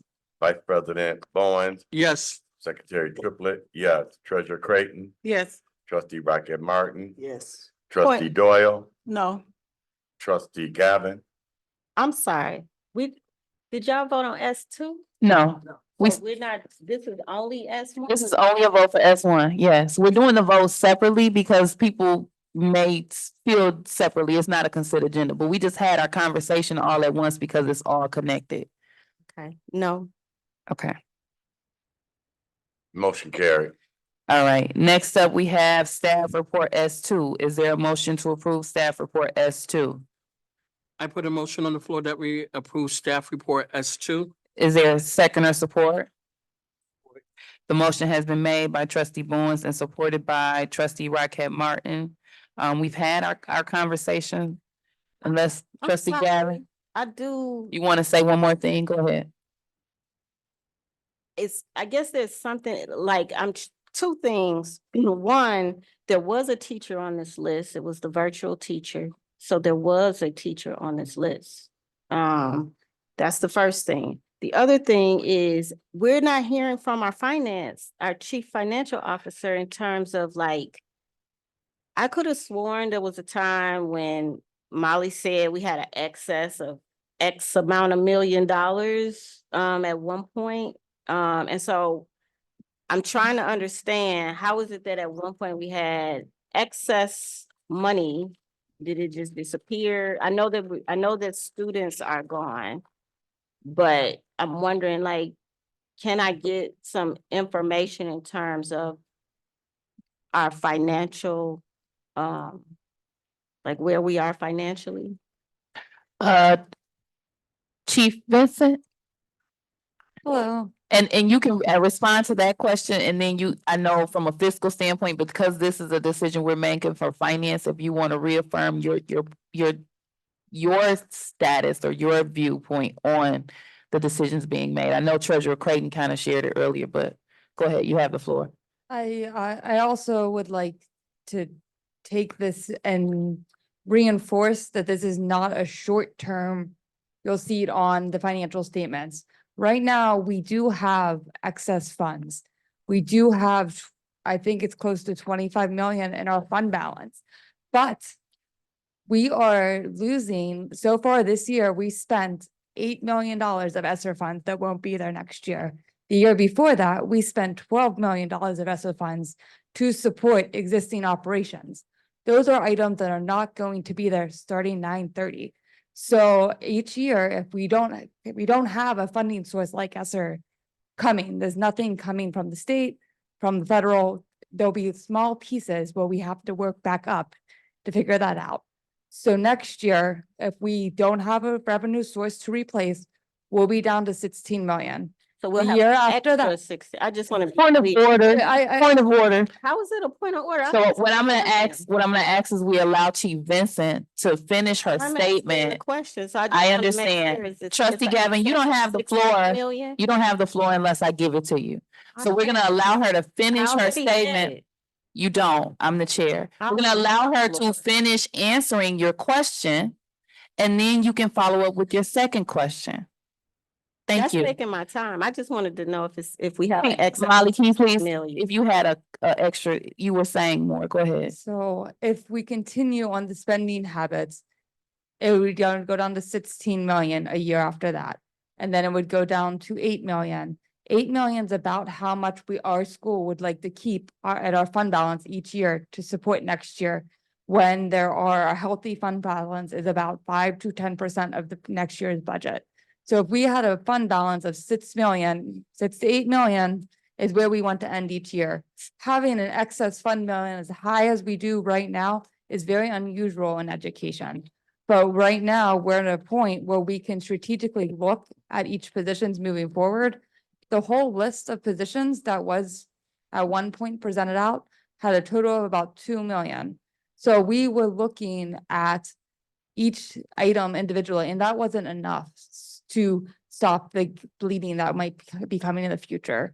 So we are trying to be as fiscally responsible and looking each time. There are contracts and lots of other places we are looking. We are open to feedback, and I think that this is just one place we're starting.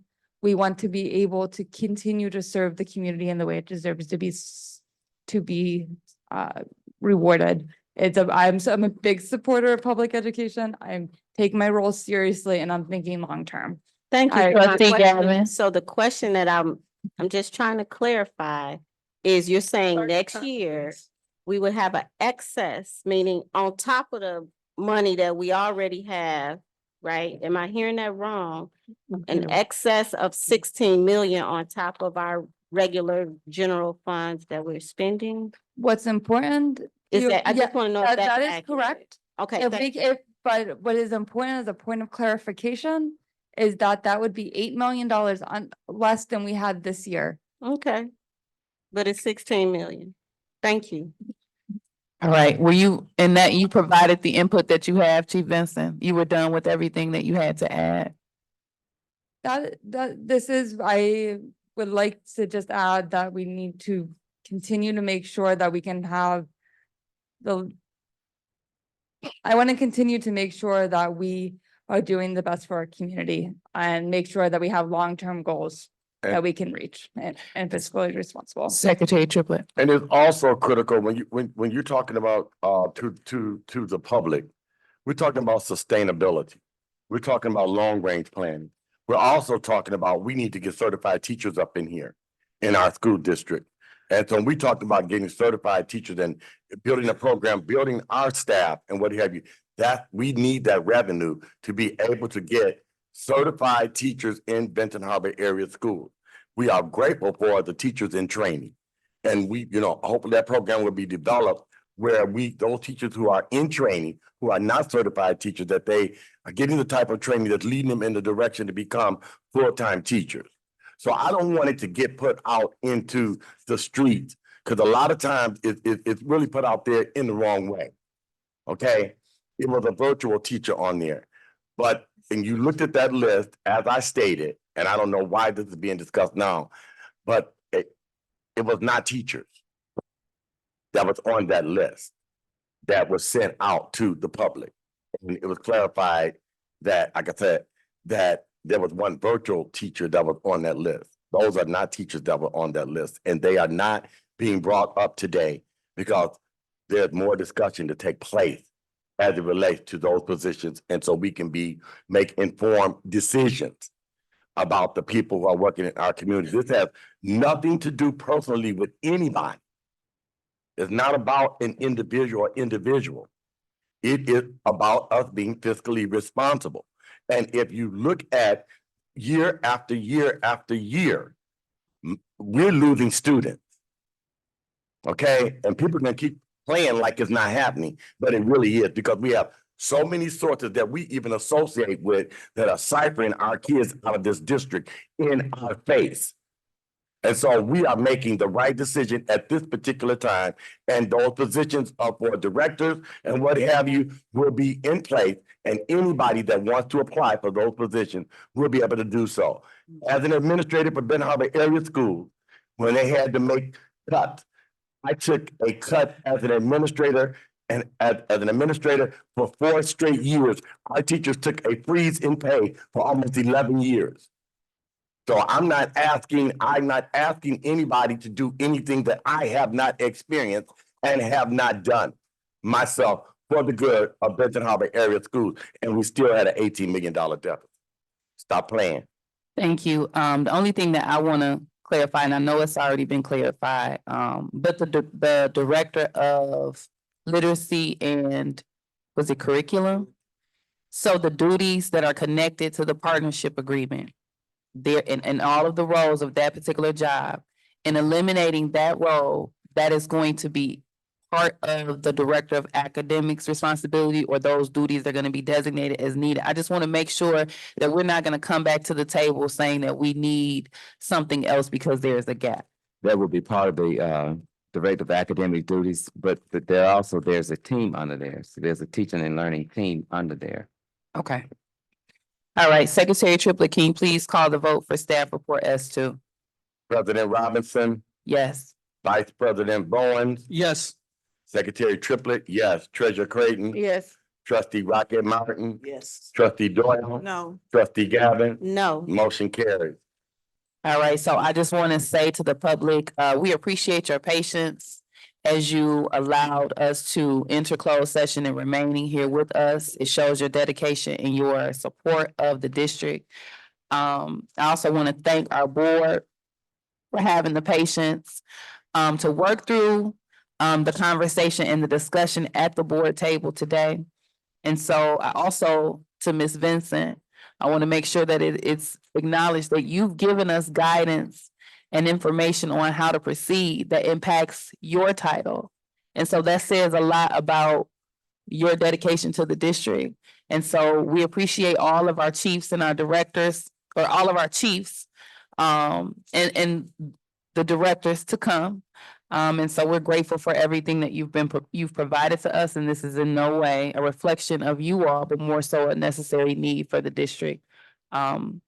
So thank you all for your input that you've put into right sizing the district. I believe it was a conversation that was amongst the whole leadership staff. We appreciate you all for your guidance and your leadership and your support. So at this particular time, we're gonna give the floor to Chief Batiste Waddell. She's going to go over our curriculum and SPED updates. First, we have curriculum and SPED committee update. Have you all assigned a chair to provide the update today? Yes, as chairman of the curriculum committee, we did send some information out to Dr. Butts and to Chief Waddell. Myself, Ms. Rocket Martin, trustee Rocket Martin and trustee Gavin. We met, and it was forwarded to them as to relate to some of the things that we would like to be that we would like to see on the next curriculum committee meeting, which is March the 28th, to be discussed. I'm looking for it here.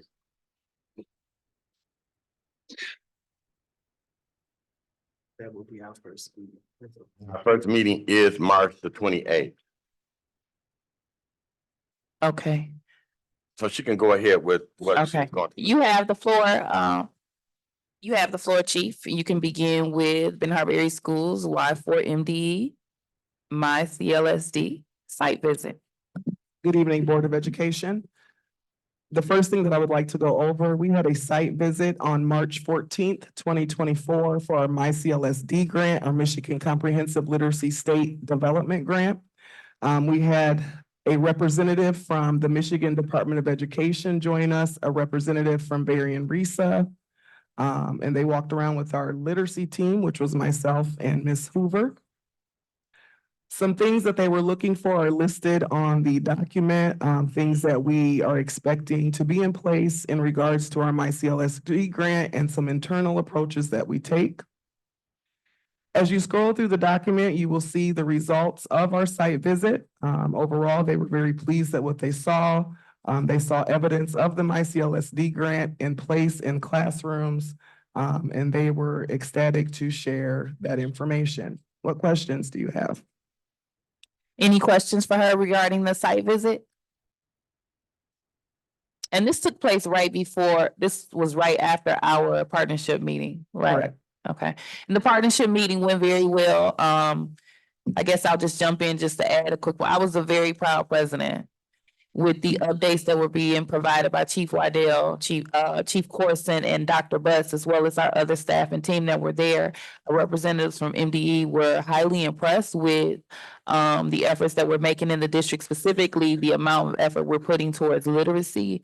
So it was very meaningful for me to be able to receive positive feedback from MDE regarding the efforts of our staff.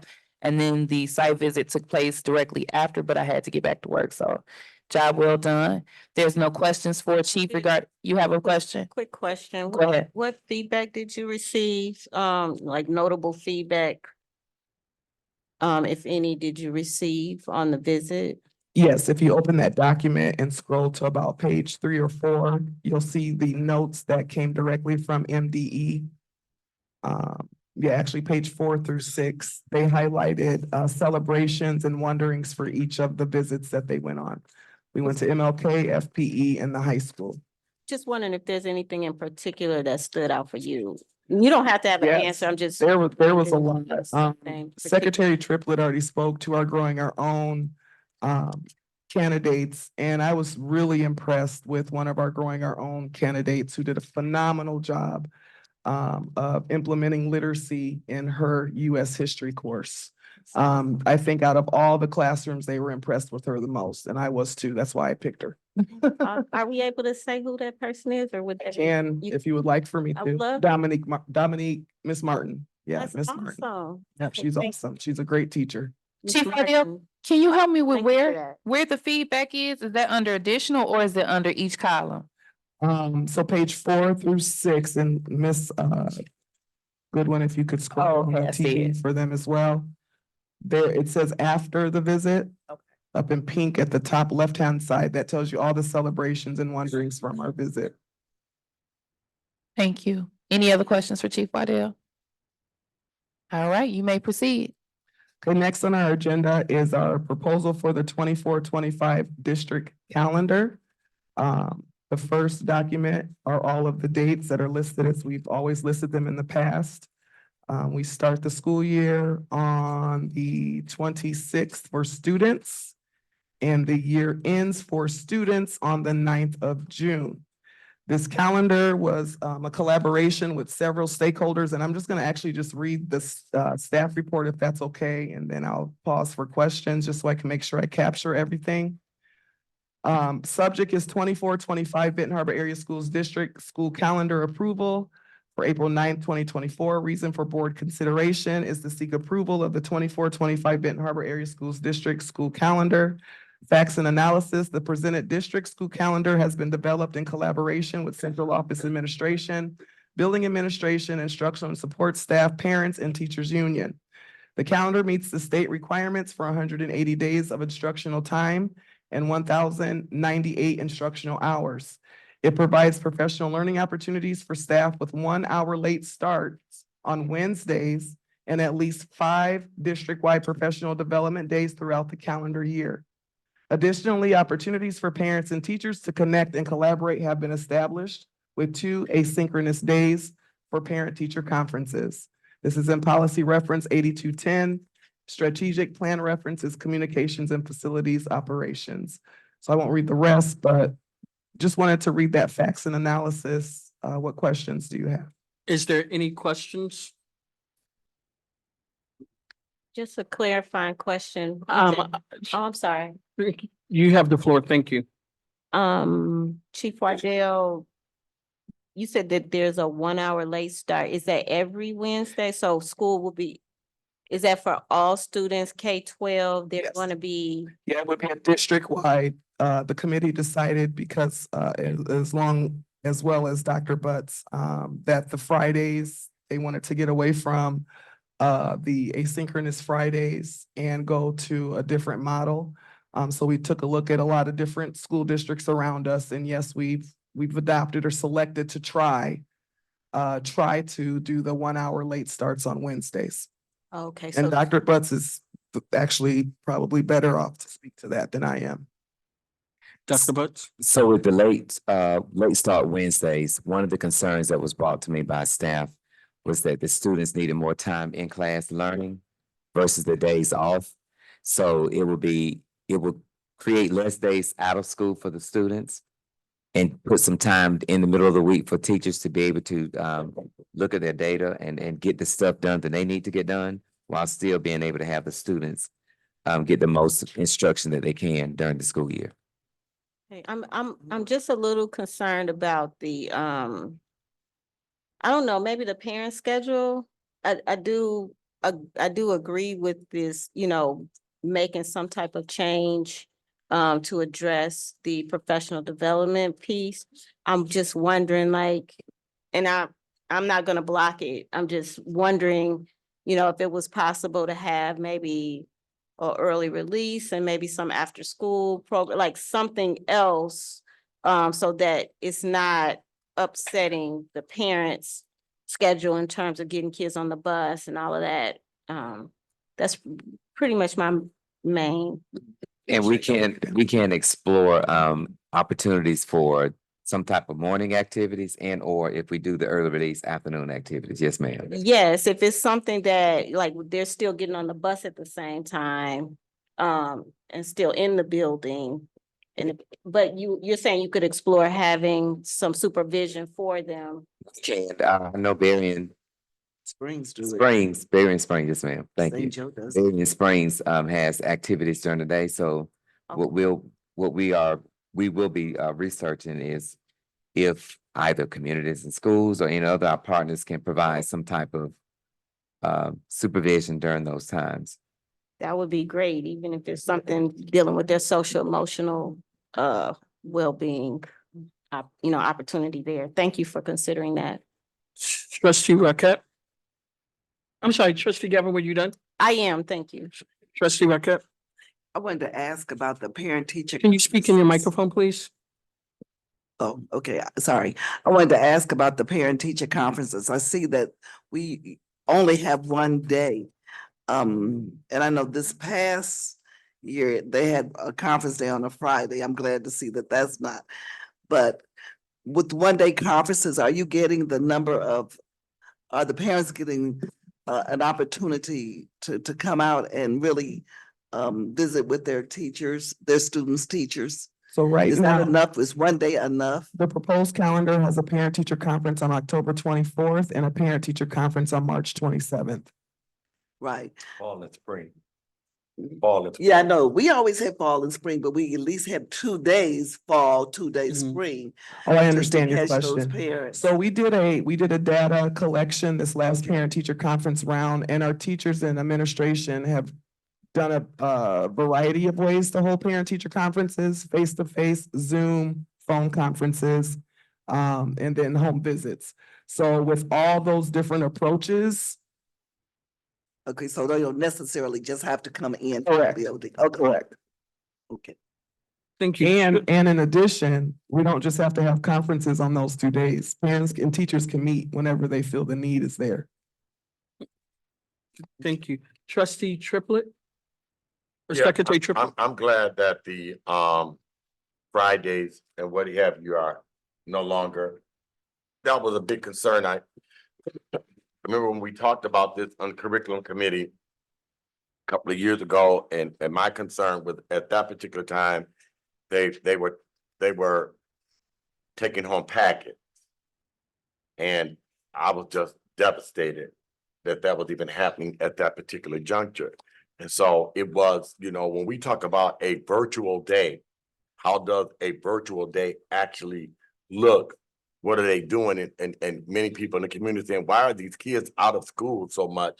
Why are they out of school every Friday? They don't have computers at home. So what is actually happening? So I know when we talk about, I'm glad, I know this is negotiated with the teachers union in conjunction with administration and what have you. So these days, this right here is the tentative calendar, and I'm glad to see that we're doing something with late start and versus those kids being out of school. And hopefully when you talk Dr. Butt and Chief Waddell, that there's a plan in place as it relates to our technology and our kids having one-on-one computers that are signed out to them, insured in all of the different policies, because they need to have their book, their Chromebook with them at all times and take responsibility of it, because the way in which it's been presented to us, millions of dollars have been quote unquote spent on computers, but they're never in the hands of our kids. And I just don't understand why that is not set up yet. And I've been asking for this for 2 years. That's my concern, but I'm glad to even see that we have a calendar this early to even look at. Thank you, Chief Waddell. All right, so thank you to Vice President Bowens for chairing briefly in my absence. I believe you had a question. Yes, I know the school starts August 26th, is bringing back flashbacks when we had school back in the day. But one thing I do notice is the 1 hour late start. Did you guys survey the parents to see what they thought about that? We had 30 respondents. 22 parents responded. Out Out of of those, 1,200 students. Sorry, I didn't mean to cut you off. out of 22 parents, a majority of them want Fridays For late start. versus late start, correct? And just to clarify, the committee was about 50-50 on Fridays. It wasn't all that everybody wanted Fridays gone, Yeah. just to clarify. So majority of the parents wanted Fridays Correct, versus late start. versus late start. The 22. that 22. responded, yeah, so that's not the majority. of the I get parents, it, I get it. 22 parents. You all have to catch me up. So this calendar is eliminating Friday off days. For Dr. Butts, yes. Okay, and so then Late start. late start is what time? Do we have that set? 1 hour late start. on Oh, just the Wednesday. 1 hour. I'm cleaning my What, time. and is that, I'm sorry, I'm sorry, go ahead, Vice President. And is that 1 hour, is that every day or just on that late start? Just Wednesday late starts. Okay. Every Wednesday on the Thank calendar. you, I'm sorry. I just wanted to understand what we're discussing. You still have the floor. So Dr. Butts, here's my question. If we notice that 1 hour late start is becoming a problem, what is our contingency plan? Will we eliminate that? Contract. Or it's their contract, so we can't do nothing?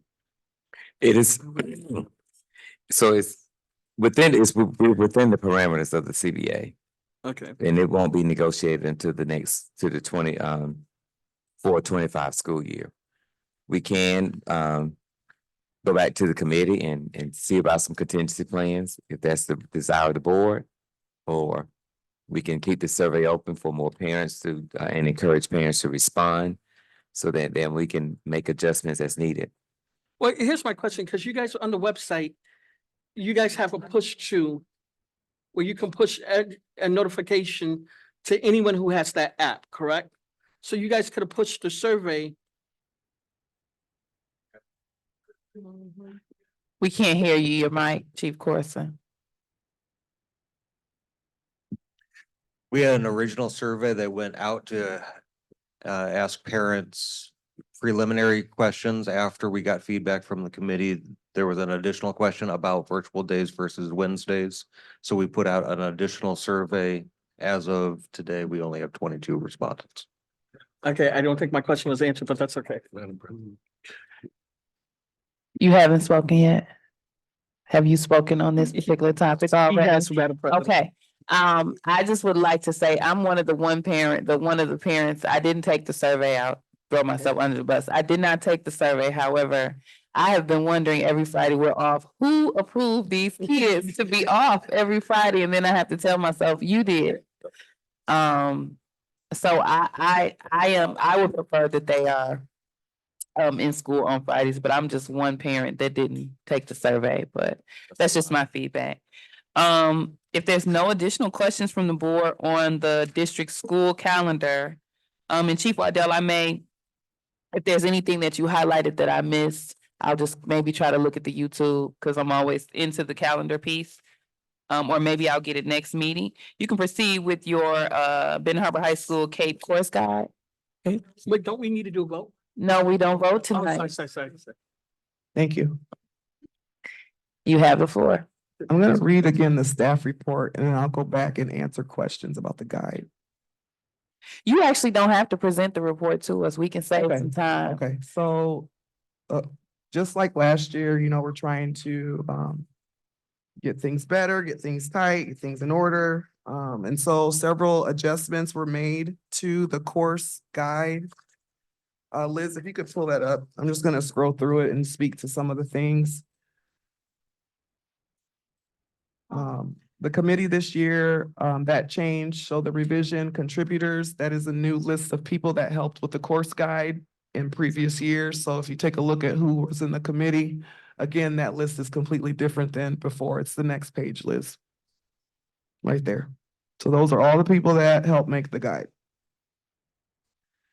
Of course, because we've added additions, the table of contents has changed. We've added a few pages. Again, I'm just gonna keep scrolling through. The biggest change that's going to require board approval is that the committee wants to go back to 22 credit requirements, beginning with the class of 2028. So the current Juniors, current sophomores, current freshmen will still be required to only have 18 credits to graduate. But then the incoming freshmen, we want to go back to the model that we had prior to COVID, which is requiring those 4 electives. So that is what you'll see as the first major change in the course guide. So you'll see 2 different tables reflecting the different classes and what is required of them. As we continue to scroll through, on page 9, there's a whole new course sequence that's been added to help give a visual of if students are on a straight to work pathway, a 2-year degree or a 4-year degree, those are the types of courses that they would need to consider taking in their high school. So that is new. Continuing through. Can you pause for 1 second, Yeah. Chief? I'm sorry to interrupt. Okay. So you're saying this is kind of like, this is them identifying what it is that they anticipate they want to do after high school? Okay. Yeah, it's like a sequence. If you think Okay. you're gonna go straight to work, then these are the classes we suggest you take. If you think you're gonna go to a institution, a university or college, these are the courses you should take. So it's like a pathway map to help them stay on track. I love this. Yeah, that came from our CTE director. Okay, that's amazing. Secretary Triplett had a So quick question. I noticed with the freshmen that they had geometry. So Correct. Are freshmen taking geometry now? Correct. So they're not taking algebra that's Not switched until up? sophomore year, and that is at the request of the high school administrative team that I support. Their rationale behind that is that at the sophomore level, they have to take their state assessment, and they feel that their students are better prepared when they have that algebra their sophomore year versus freshman, and needing to hold on to those skills for a couple of years before they take that test. So if that's something you would like for me to look back at, I'm more than happy to do that. Yeah, because the foundation when Yeah, it was, again, it's the admin team, the instructional facilitator, the counselor, and the administration that have supported that. yeah, well, I would like for you to look at that again, because even when, and they're talking about the retention of the information for the next year, but studying the SATs and the examinations where many of the students fail and have difficulty, in particularly in the area of mathematics, some of the things that they learned in the 5th and 6th grade, greatest common factors and things that they've just forgotten how to do. That that was some of the barriers that we studied when we're looking at how to improve our kids' test scores and what have you. They don't remember how to do the simplest name, reducing fractions and what have you. But that geometry in the 9th grade is something different. I didn't know, is it a new thing? No, this is just what the administrative team felt was best for their approach to trying to get higher percentage passing on the state assessment. So we'll take a look at it again. I'll make my recommendations. Yeah, was this based on any particular data? Their data, yeah, their thought? their data from what they see in their From the data. classrooms, not necessarily standardized tests, no, qualitative and quantitative data, 2 types of data they look at. But again, I'll go back to the table and do my best to get their mindset to change. No, you don't have to get it to change. I'm asking the question because it's not common. I That's number understand. one. I think that And they then were the trying to be outside justification. of the box, correct? Yeah. Unconventional, correct. So my question to you is, because I understand a good leader always hears from their team. This model here and the adjustments that we're discussing is something that you support and you believe will. Yes, I support the team, yes. Okay. All right, go ahead, you proceed. Okay, I think I'm on page 10 now. Yeah. Excuse me, page 10. Again, not much change there. When we get to page.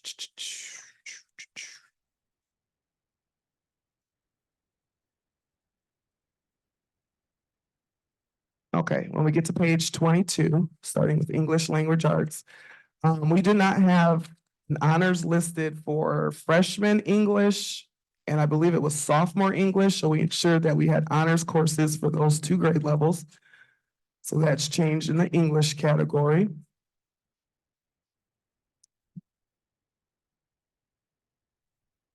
Mathematics, again, that's the same.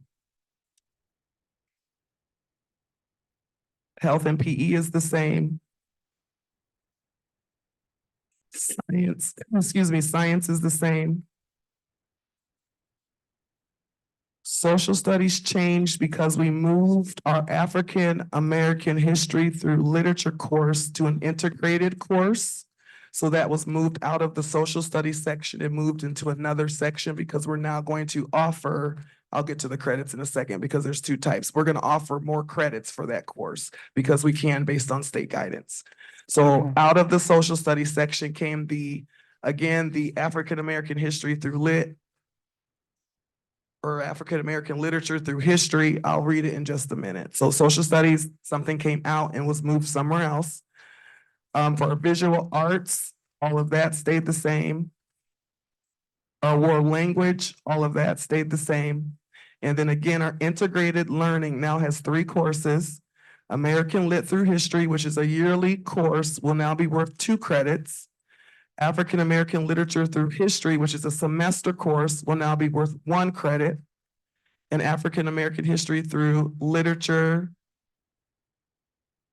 is a yearly course, will be worth 2 credits. And again, because we're teaching 2 sets of content in 1 setting, we can offer more credits. And so that's why we did that. Career and Tech, this is where more additions happened. In our our Computer Systems, Networking and Telecommunications CTE course section, we are now adding a Computer Gaming and Design course. In our Industrial Technology section, we're adding a Construction Careers Exploration course. And then we are looking to add a whole new CTE pathway in STEM focused on mechatronics and robotics. So we have a robotics course, an Engineering Tech 1, and an Engineering Tech 2 course. As we continue through page 40, things stayed the same through 41. And I believe, and then the final thing that changed is just a clarification around our multi-tiered systems of support and our Tiger time and what that time should look like. So adjustments to that model were made to the multi-tiered systems and support section. And then in addition, this year we're going to be giving credits for Tiger time because it should be worth something for intervening, like we've got to give them something. So we're going to give a half credit for Tiger time. And that's it. So I have one question for you. African American literature through history and African American history through literature, even though they're titled differently, they're really the same description with the words history and literature interchanged. Or they look exactly the same. And so I'm wondering if they're both exploring African American literature and history, is there a major difference in how they're going to be presented that creates the need for 2 separate courses? Yeah, right now, the way that they are taught by 2 different sets of teachers. One is a history teacher and comes at it from that perspective. And then the other one is the English. They do not collaborate across and share the same lessons and stuff. So right now, that's how it sits, but we could look at that as well. And so would you be, I'm assuming because you presented it this way, you think it's best that they remain separate? That's how they've been functioning, and it seems to work well for the school. So yes, I went with the team. That is correct. Okay. Any other questions from the board? Trustee Gavin? Thank you. Quick question. Have we gotten anywhere with I don't remember the exact name of the course, but it's like water. What is it? CTE. This, On Thursday evening, CTE Director Kupsch plans to present about that. okay. If that's okay. Okay, perfect. Thank you. Oh, she's presenting where? Oh, it's Curriculum subcommittee meeting we have Thursday night. Okay. Vice President Bowens? I like that we have public speaking and that they can earn 3 college credits. I just wish it was starting it up at 9th grade, 10th grade, and by the time they're in the 12th grade, they're stronger. I see there's an arrangement with the college, so I think that's out of our hands. But I'm glad to see public speaking is back. So And I forgot one question. I'm so sorry. I just want to know, I know that we're only required to have 18. We changed it from 22 to 18. I think it was under a recommendation from Dr. Shelton at that particular time. And so I just want to know what was the rationale for increasing back to 22 so we can all have an understanding. I don't want us to miss that piece. Higher expectations for Okay. our students. Okay. You know, and we understood that the current students might struggle to get there because that wasn't the expectation. That's why we're starting with those coming in, but the committee feels like 18 is not enough. You know, we should expect more. Our diploma should be worth more than that, really, that they put in their hand. And I think the last time it was presented to us, it was COVID era. Yeah, that's what I'm We saying. were worried about, there was a lot of changes that we were worried about. So I just wanted to make sure that we didn't, we get so excited about the classes. I wanted to make sure that we noticed that that's a major difference. Secretary Triplett. I just think it need to be clear that the Michigan Merit Curriculum graduation requirement is 18. Right. Okay, so, and the thing about it is, and I understand what people thinking, well, you know, we need to have more classes for our kids, but we need to have more classes that first and foremost have certified teachers in them. Number one. Number two, as we look here and we say, okay, they got 22 credits that they need to receive. You know, as I'm looking through here and I've watched for some time, does rigor ever come up in the conversation when you all are discussing curriculum for Benton Harbor area schools? Because I know it's it just come out of people's mouth for some unknown reason. Third grade reading level is what comes out of their mouth when they refer to, you know, everybody read they only read at third grade level. They only read at third grade level and they can fix whole computers and all that's another conversation. But I don't know if our staff is focusing on rigor, you know, because it seems very basic. And our kids, when they go here, we have children that are going to the university and to Division I schools and graduating from Michigan State University and the University of Michigan and all those different spaces and places, those that go. But when they get there, they have to do so many refresher things because they miss these things here. So that's just something that, you know, I would like for you, if you can, just start, you know, just in a discussion. When you go through and you look at this right here, is it rigor? You know, what are we doing as it relates to writing and proficiency? You know, what type of literature classes are they doing if we're using the state curriculum and guidelines? So, yeah, but I think this is amazing that you guys are looking at it and making the necessary changes. President Brown. Trustee Gavin. I forgot to ask. Thank you for the opportunity to ask. Yeah, I gave myself a second concession, so I can't not give you one. Go ahead. Thank you. Chief Waddell, I was just wondering, do we have anything, I kind of did a search just to make sure it wasn't. Do we have a school to work opportunity, for those students who also have all their credits or may want to make, like for them to make money while they're in school? Correct. It's work-based learning, and that is the first pathway that you see on that page. It's the ready to work pathway. But yes, currently we do.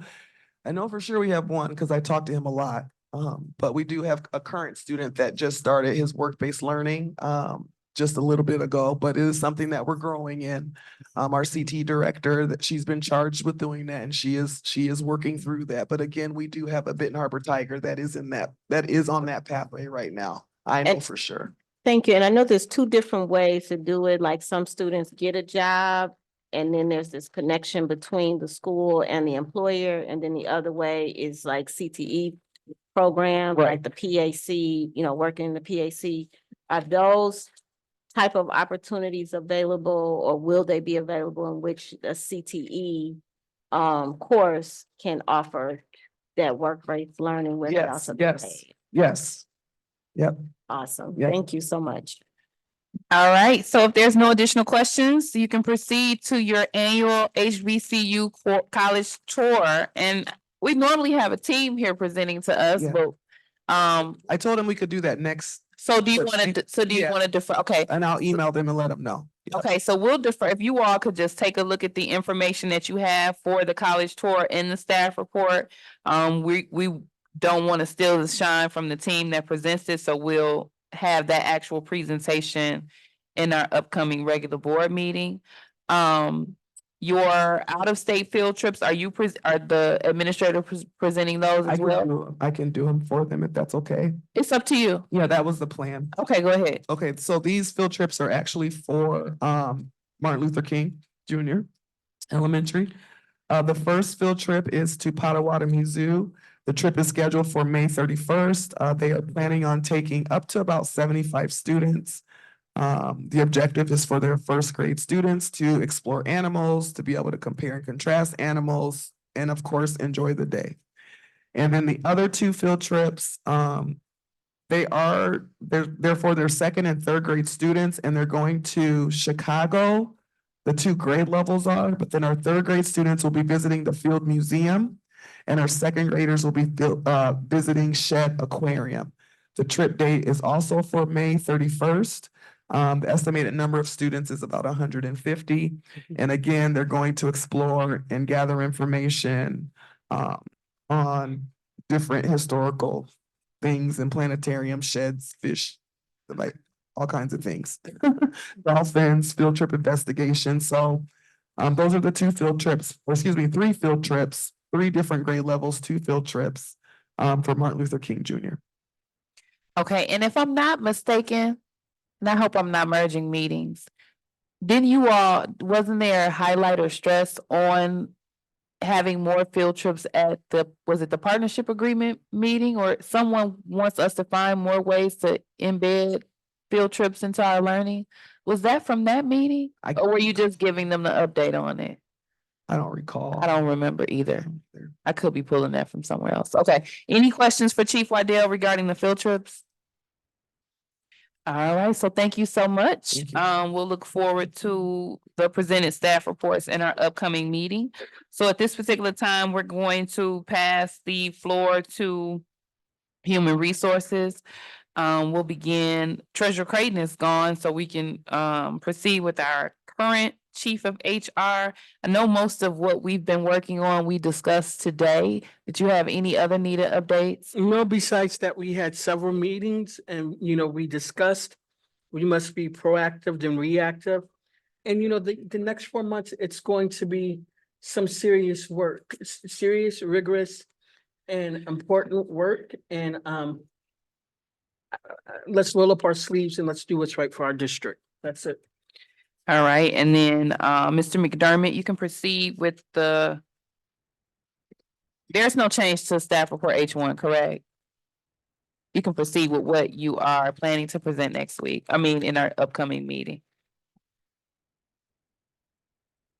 Can you hear me? Yes. Good night, everyone. Staff report H1.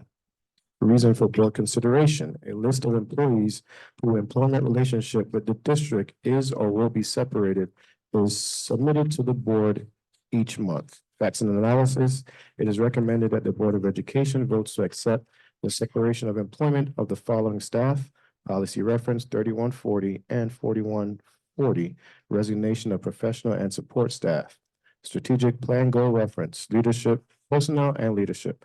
Benton Harbor Area Schools will recruit, hire, develop, and retain the best staff to improve student outcomes. We have by separation of employment by ways of resignation, Ms. Anna Weber, instructional facilitator from the Special Education Department, effective date 3/21/2024. Recommended action that the Benton Harbor Area Schools Board of Education votes to accept the separation of employment of the aforementioned staff. Okay, so the first question I have, my written packet says 4/3. So is the printed one an error? Should it be 4/3 or 3/21? The correct date is 3/21. Okay. Any questions from the board regarding staff report H1?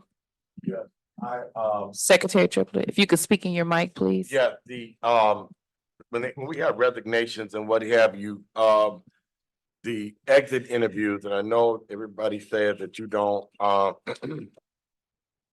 they're not required to do them, but from what I've been hearing, they're not even asked to do it.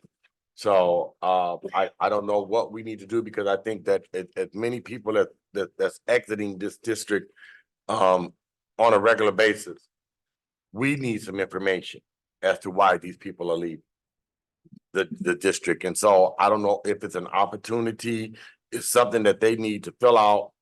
I think a lot of times these things are not done because people want to protect staff and stuff, but it doesn't matter if it's me, it doesn't matter who it is, we still need to know why these people are leaving.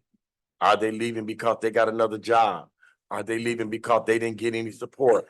Are they leaving, for whatever reason? That they had a complaint and it wasn't addressed. And they don't feel like being here, they don't feel supported here. Whatever their reasons are, we still need to have that, we need to push that when it comes to these resignations, because we're just sitting here voting for them to leave and we don't know why. And that is a red flag. Can I respond to that? Yeah. Just wanna give you the update so I just want to make it clear on the process we currently have. Currently, once we receive that resignation, we provide an official response with an official letter from the Human Resources Department. Attached to that email is their acceptance letter and the exit interview form, which the employee, depending on the way they chose to leave or the reason for their separation, they can complete the form and return it to us, or they can preview the form and sit down with myself or any other designated member of the HR department and complete that face to face. I think it was Trustee Gavin that brought this up a while back, and I just want to be able to address that today on making it probably an electronic format. So we have explored Google Forms, but because of the current confidentiality levels of Google Form, that would not be sufficient to guarantee confidentiality because someone has to view that. So we are currently exploring a potential third-party source where that will be confidential and we will be able to receive that data. So the whole goal is, as Secretary Triplett alluded to, that information is important to me currently as the recruiter and coordinator, but it's also important as we continue to have these conversations on staffing for the future, understanding where we can improve to make decisions in the future. So I just want to make that clear that we are exploring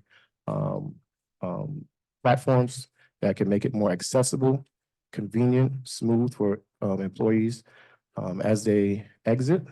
Hopefully we don't want that to continue, but as they do exit, that we can have some information to improve from. Thank you. Any other questions from the board? We'll go Trustee Rocket Martin and then Gavin. We could put a statement with that, the board could just put a statement with that exit interview just to say that, we strongly encourage it because it would help us to do our job better as it comes to, why you're leaving or, what's going on. So maybe if it came from us versus personnel, just as a blurb on there to let them know that you would be helping the board too. Thank you. Trustee Gavin? Thank you, President Robinson. I agree with Trustee Rocket Martin. I believe that people are sometimes afraid to respond because they're looking for another job and they don't want any retaliation. And so it is important for us to identify a way to encourage them to respond to the exit interview. I think it would be great if we had like the date the exit interview option was sent to them. And I also I guess my question is, when you say confidentiality, the Google form, who would see it other than who you would want to see it? Because you can choose who that form is shared with. I don't Just want trying to figure out why we would need a third party when Google allows us to. I was confused too, but I convinced myself I was slow. I don't want to misspeak on that, but when I spoke with the IT department and Mr. Corson, you can support me on this, clarify. confidentiality itself with the way Google Forms is built is not recommended or suggested or highly suggested for exit interview. Right, so I guess maybe it's not recommended by somebody, but what I'm asking is, don't we have the capability to decide who that form is shared with? Because, I mean, if we're worried about IT, then we're worried about them looking at any of our stuff, right? So that's, yeah. What is it? What, I'm gonna defer I'm to not Mr. clear in Corson. terms of what the issue. Mr. Corson, would you like to add? May I speak? You have the floor. So the concern is not who the form is shared with, it is that the form itself could easily be breached.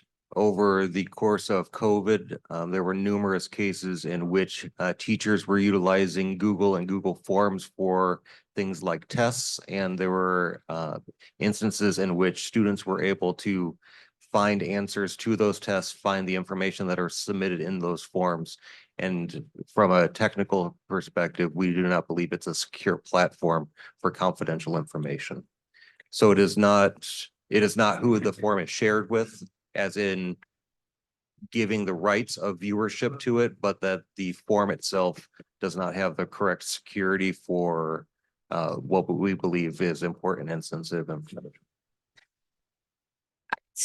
Yeah, so I would just like, I would just kind of push back on that in terms of, kids and testing.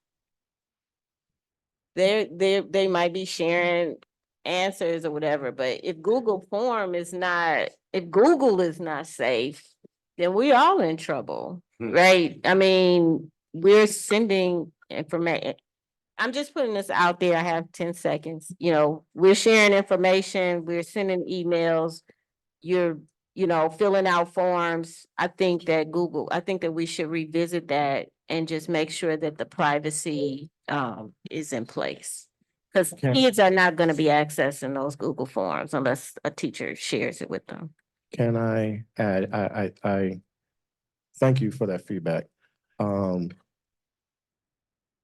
I can make this a priority to make sure we secure the accurate platform that guarantees us that anyone who's leaving can have the confidence that this information will not be shared and it is confidential. So I would make that a priority to secure that platform.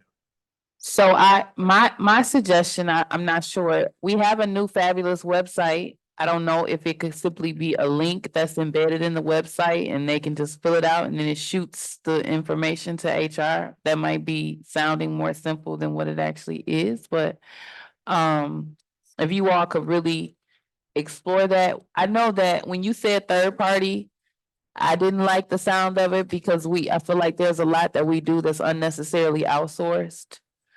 And so we do want the data, but I don't know that we want it in a manner that's gonna require an additional expense just to get the feedback. So if you all could kind of maybe explore creatively, see what other districts are doing. We're not the only district seeking feedback, so we don't have to reinvent the wheel, kind of see what they're doing to receive feedback, or if they're using any strategies that works to help them get responses. We might find that nobody's filling them out in Berrien County collectively, and it's not just a district thing, or we might find that there's a school that has some creative things in place, so. Noted. Okay, so we're gonna proceed with the agenda. Next we have, and I appreciate the board with your and the staff and everyone present. Normally we are exhausted by this point. So we're wrapping it up. We're almost at the end. Next up, we have student support services. We'll begin with the facilities committee update. Our committee did not yet finalize a new chair. However, we have our acting chair, Secretary Triplett. We're gonna ask that he gives the update from our meeting. We had a very productive meeting. I object. Good evening. There's a bid for chair by two people, Trustee Bowens and Secretary Triplett. And so if it comes down to it, we may potentially be taking a vote as a committee at the table, because we can't technically take a vote in committee. But you may see me have to make a choice between Bowens and Triplett before the board at our upcoming meeting. So that's just in case neither one of them wants to withdraw their bid for chair. I don't want you all to be thrown off as to why you see a 3-person vote on the agenda for our upcoming meeting. So Secretary Triplett, you have the floor. Yeah, as chairman of the facilities committee, this current time, I would like to say that I think that we did have a committee meeting. All three of us, myself, President Robinson, and Vice President Barnes was there, along with our Chief Corson and our superintendent. And so I'm going to let him, let Chief Corson give you the information on something that's upcoming as it relates to our high school floors and our middle school gym floors, conditions and what have you of the floors and the floors being updated. And then the big thing is the fire at Morton and vacant buildings. And so we did discuss that and some of the things that you know, there was something in the newspaper about, you know, condemning and condemning the building, you know, certain portions of the building.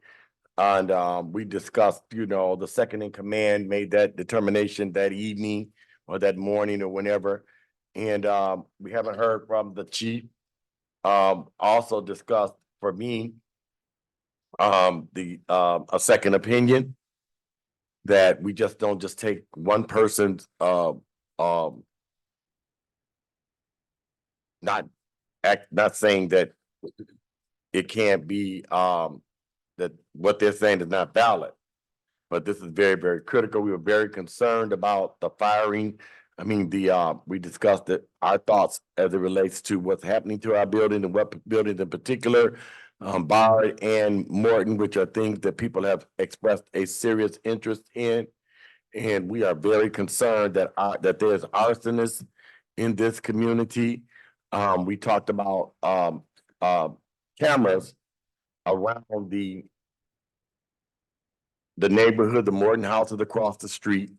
And there are homes across with cameras that we could see if we could ask them for their footage, because the police department did state that it was an arson and that they are doing an investigation.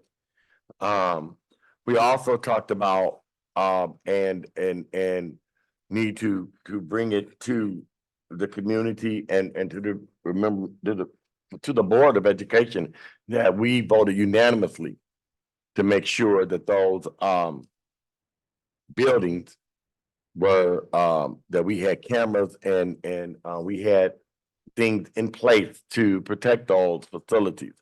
And so we will be getting an update on what happened, why not. We went into some detailed discussions about, you know, the concern, well, if you go on the inside of the buildings and people can go in and they can take the cameras and different things, but there are poles and there are different things even around the city. You know, there are cameras up in light fixtures and around the city that we can have that does not have to be connected directly into the actual building. And so we had those discussions and some very serious discussions that we're still going to be talking about. And I'll let Chief Corson go with the introduction and presentation as it relates to the high school floor and the middle school floor. One quick second, next time when we have our agenda, we want to make sure it says BHHS and Fair Plain Middle School in the subject. Because I just noticed the staff report is for both, but the topic only says the high school. That's just a minor adjustment for our upcoming regular board meeting. I think Trustee Gavin had a question for the Facilities Committee. Thank you so much. I'm sorry. Okay, so I'm sorry, Gavin. We're gonna allow the current chair to give you the floor.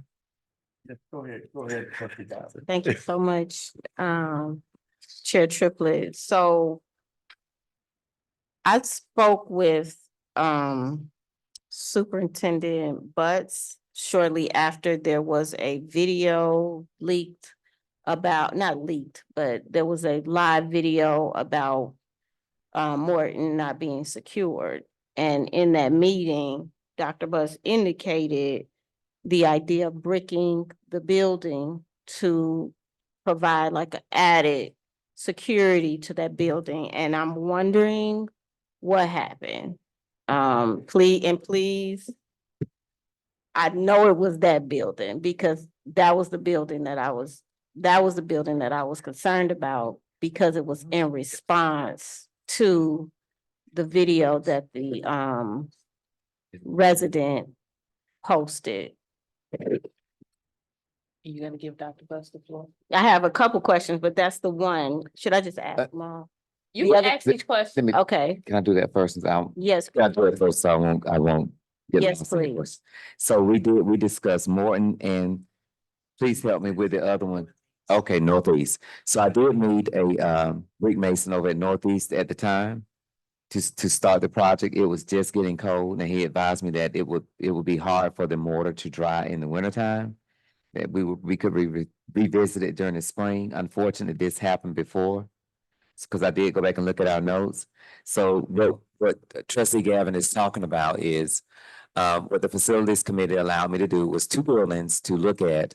And what we would do is I call them cap blocks. They call them something else up here up north. But they're the flat, solid blocks of brick that typically cost about $1.25 at Lowe's. Cap blocks, what I call them at any rate. To pick up the windows and the doors, basically entomb or encapsulate the building so no one can get in or out of them. Unfortunately, we've had our winter months and have not been able to get started on that project, but that is something that is still in the works. As long as I have the blessing from the board and the facilities committee to continue to explore that. I know there were some concerns about what they would look like, and I did share in the committee meeting that those bricks can be painted to the same color of the facade of the building, so it would not look like an eyesore. So that is still in the works and has not gone by the wayside except for the unfortunate mishap that I'll speak to more when we get to that part of the facility section. She was still, trustee Thank you. Gavin still has the floor. so just saying back, you're saying that you did meet with somebody and they said that it was too cold to do it? He Like, said in a nutshell? he could still do it, but it would be at a greater cost because they would have to put up some kind of enclosements and then put heaters in there so the mortar could make sure it dries completely for the brick.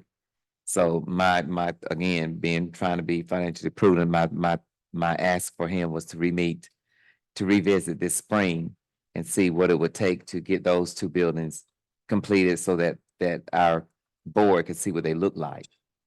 And did he say how much it would cost?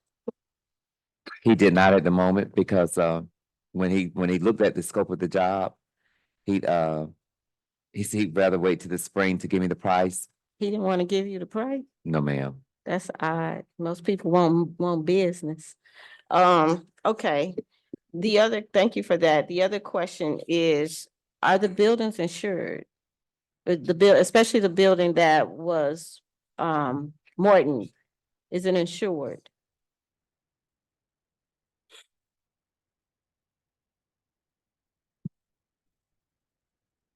We have a question out to our insurer right now, to that relation. It is my understanding that the vacant buildings do not have coverage on them, but I am confirming that currently. No, mine. How? You said what? You said we don't have insurance on those buildings? It is my belief currently that the vacant buildings do not have coverage on them, but I am confirming that with our insurer.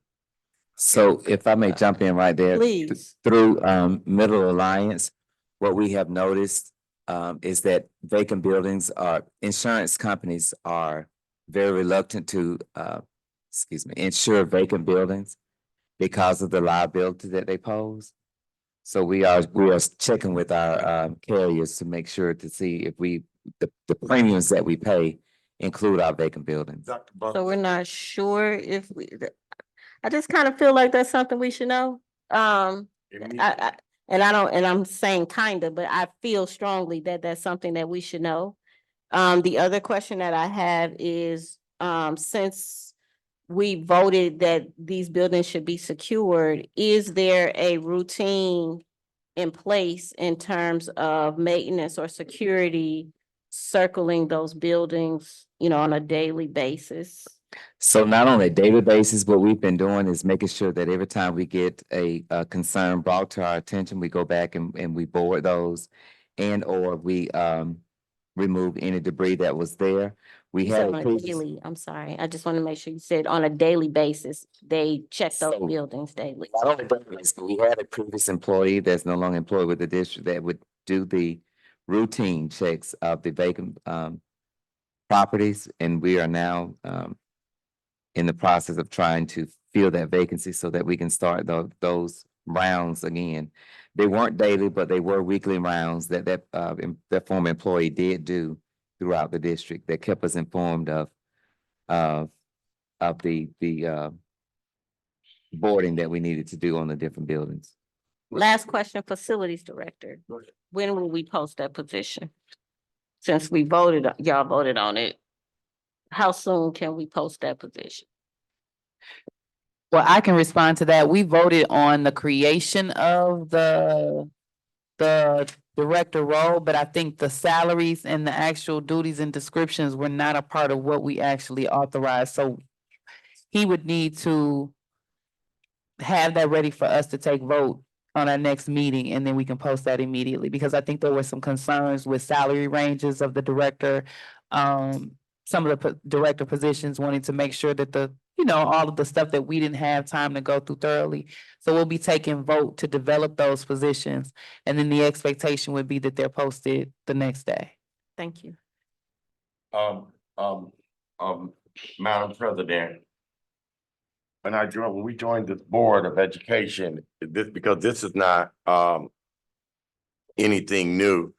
And I like to, be transparent in what have you. That we do have insurance policies on all of our buildings. And the question is simply this. When we vote at this table, it's a directive. And so those two buildings, as I shared with the superintendent, when we talk about whatever, we make a decision about what's supposed to happen, then we expect it to be done. And so, and all of these excuses in my mind, these are excuses as it relates to the securing of our buildings and our schools. And the discussion in the facilities committee was simply just that. Because, everything that I'm just sitting here and I just stated it just briefly, not too long ago. Every ask and everything, there's always a barrier of things that cannot be done here. And I just don't, I'm just not buying that. I understand that, we had transition in administration. We've had three different moves, and some of the moves weren't as kind, but people did not share information. But I am tired of the excuses. Those two buildings, a year ago, those people were given permission to do what was necessary, what was said, to test it out. A year ago, it was given, the board voted unanimously to make sure that we had cameras and everything around our building. I don't have a timer. I'm chairing that portion of the agenda. You can turn the timer off. So this right here is something that is critical. This is very serious. And so I don't want to be, I'm just gonna be candid. Because there's no way in the world. Don't tell me that we cannot have cameras around the perimeter of these schools. It's not about being fiscally prudent. It's about us doing what we're supposed to do, because now we might have to tear down a building, and that's not going to save us anything. So we just have to have this conversation publicly as well. So this is the thing, moving forward, I think that it is imperative that we set a timeline within the next 72 hours or however, what are we going to do to make sure that these things are in place? Because it needs to be priority. So, Mr. Corson, you have a question? Yes, so I just want to have an email that was sent. I don't know if the board was copied, but it was October 25th. And it reads, "Good morning, Dr. Butts and Mr. Corson. Can you please clarify the current process or frequency of monitoring our vacant properties? If there is not a standard frequency, please ensure a system is developed and review it with the upcoming facilities committee meeting." And then I also asked that a tour be given to the committee of the vacant buildings, because we're not having, staff and us, we're not having an opportunity to go out there frequently. And so I'm not sure whether or not you all discussed that in that particular meeting or not as a committee, but I know that the feedback that I received was that the facilities committee did not want to tour, but I never really received the response as to what the system was that we have in place. And so I know that there's a lot that we have going on, and there's an abundance of things to manage, but there's certain things that we can't miss because it's like we're um trying to be proactive in protecting things as things occur, but then it's like we're missing the actual proactive action, and then greater difficulties occur. And so I'm on the facilities committee as well now. And so I would like to make sure that we do get the process or the frequency ironed out. I know you said it was weekly, but if that position is missing, then if we could designate someone else to do that, and kind of flush that whole process and system through in our facilities committee meeting. I would also strongly suggest we look and see if there's even through the insurance that we have, is there another company that, it has to be somebody that insures vacant buildings, because I can't believe that every vacant building in the state of Michigan isn't insured. So we could look at maybe companies that will provide insurance on vacant buildings. And I dropped the ball in that I never got an opportunity to go out and tour the buildings. So I did say I would like to tour, but let's pause on it for now. So I'm gonna unpause it, and I'll get back with staff so I can go out and look, and I invite anyone that would like to go. It's not a pleasant venture, but I think we need to kind of go and see. Yeah, I'm finished. Yeah, and let me make that clear, when this was stated that the facility committee did not want to go, the facility committee had already toured those buildings. There was no need for us to keep going into these vacant buildings, these unkept buildings over and over again. We had already toured them. So it was for any board members who were new, who wanted to go in those. I've been through those buildings twice. So let's make that clear. And as far as insurance, the question is, I don't understand how we got property like these buildings that are not insured. And everybody, let me check and see who has the insurance policies, who handles this, who is in charge of this, and why, when this information is requested, that this stuff is just not readily available. That should not be something, let me go check and see, we got to get somebody to go do this and go do that. It should be, it's Ben Harbor High School insured. It's Fairbanks insured. Whoever insured Ben Harbor High School should be insuring all of our stuff. Or are we sitting in an uninsured school? So I mean, these things are not personal, as I shared with the superintendent, moving forward. Just moving forward, these are the things that will be dealt with. So did you have something to say, Vice President Bowen? Yes, I want to thank Mr. Harvey for his leadership and being out there on the scene. I also want to say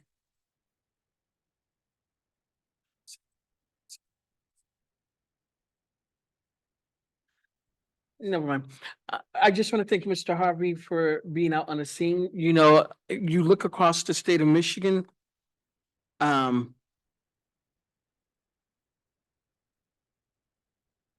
So you look across the state of Michigan and you see vacant school buildings.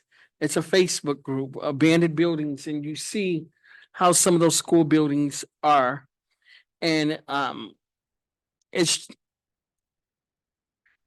we can't keep kicking the can down the road. We must do something. I'm excited to see something about the facilities plan. And I hope that we as a facility committee, whoever becomes the chair, is meeting consistently and looking at best practices to make sure we are holding people accountable. Thank you. Yeah, so. Go ahead, go ahead. Yeah, and I also would like to, with your committee, you know what?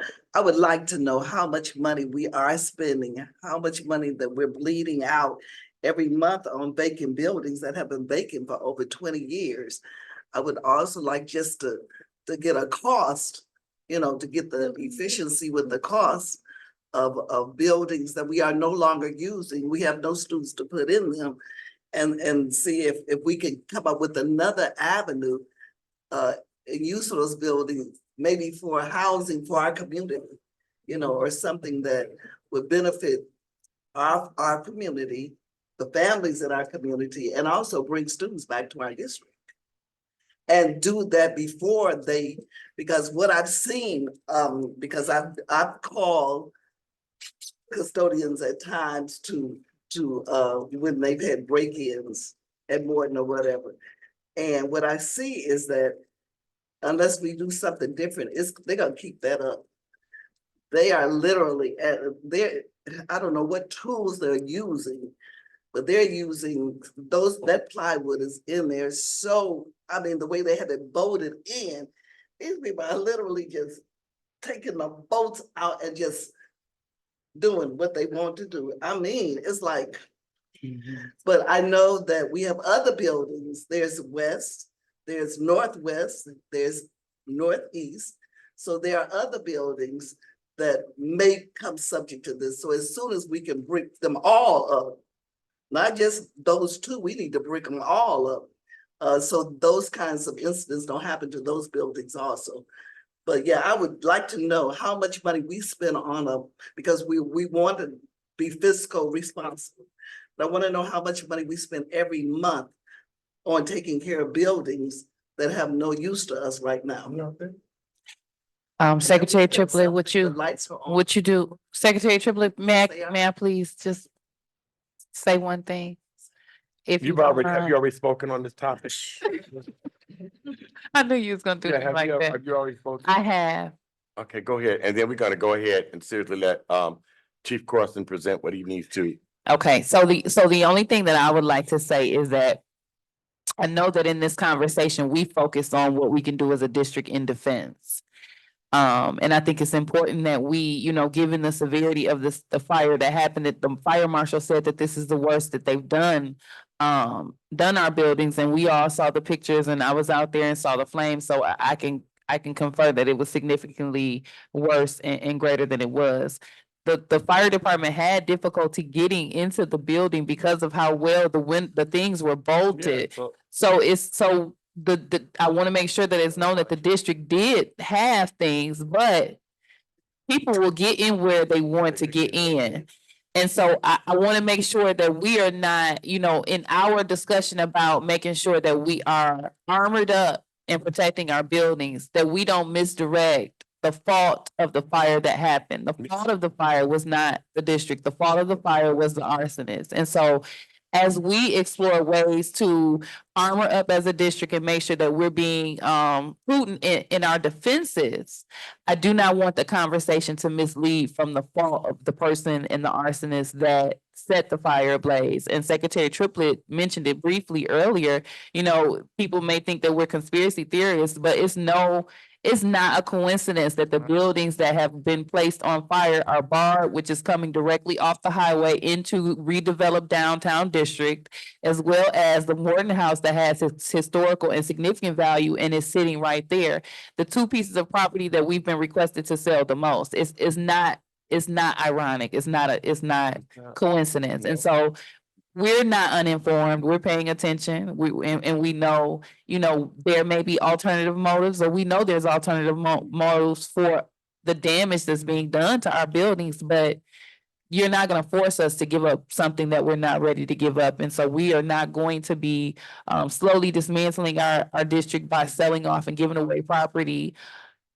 We're gonna create a master's facilities plan that irons out and gets input from the community as to what we do with all of our buildings. But in the meantime, what we're asking is that we be as creative and efficient as possible in ensuring that our buildings are secure to the best of our ability until we can get where we need to go. So I just didn't want us to throw us off as to where the accountability for the fire should be placed because the district didn't set the building on fire. Right. So I'm gonna ask that Go ahead. Chief Corson proceed. If you, I don't know if you have a gymnasium floor that you wanted to present to us, SSS1? Thank you.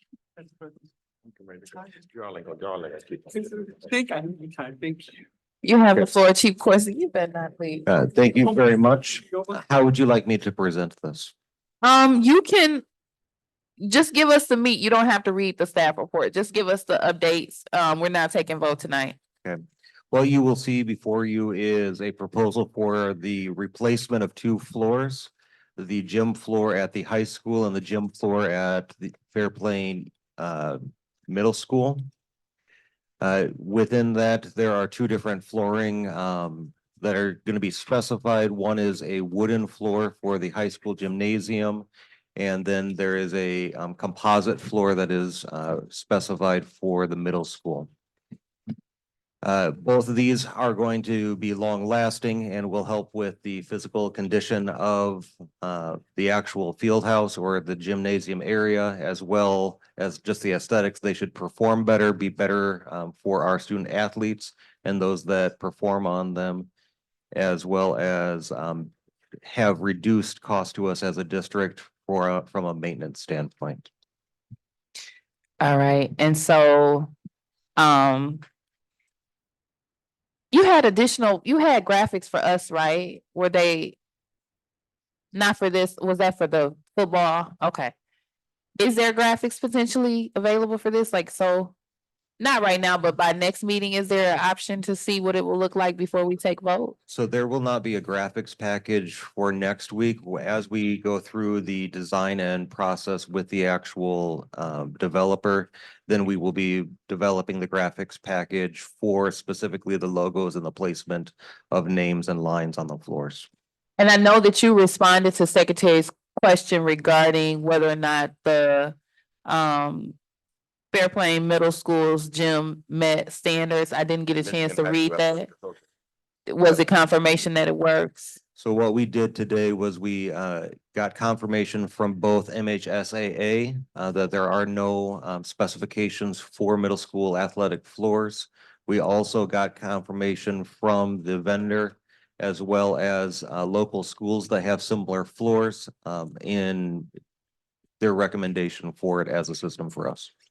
So what you can do, you might not have the final floor, the design with Coach Will Height's name on it for a Colfax gym. Or you know what you might not have that, but you can show them what you showed us as far as the track is concerned, as far as the floor at the high school, what wood and everything, what it would look like, and the same thing with the middle school. Yes, I can provide sample images for those. What they showed you and you showed us, we can have that for the next board meeting so they can help. I can include that. Okay. Trustee Gavin. Quick question. Are the floors damaged? So the floor at the middle school is significantly damaged, especially in the southeast corner. It is buckled and is beyond repair in that. The floor at the high school is it looks good because we just did another waxing of that surface, but it is on it's extremely thin. The floor is essentially on sleepers that are tarred over, so it is a very old structure. And so what is being recommended right now is a replacement of those sleepers and the panels that go on top to give us another long lasting floor. So this is another one of those investments that would have a long life to it. And what's the cost? The cost for both is $651,358. So Sink. the high school is not damaged, but the other school is. So they are both at the end of their life, or their lifespan or its life expectancy for those systems or for those floors. So especially because the prominence of these floors to our community, it is better for us to proactively replace them because they will not survive another sanding. So the floors in the high school are how old? Cause I they would- look good. I'm just confused. Yeah, on You know, help me Yeah, out. they look good on top. It is just that they are getting very thin. You only have a number of resurfacings before we have to essentially replace them. I think they're 50, did you say they were 50 or 40 years old? Yeah, so we don't have an exact date on it. I can work to try to figure out when the exact date was. But as an antidote, the people who came out and analyzed the floor, they did test for asbestos as well as other materials so that we understood that going into the project. They had not seen a modern floor that had been tarred in like ours. So They hadn't seen them. I'm sorry, I didn't hear the last thing you said. the structure that we have for our floor is a very old structure. They were not familiar or they had not seen one of those in a very long time. Thank you.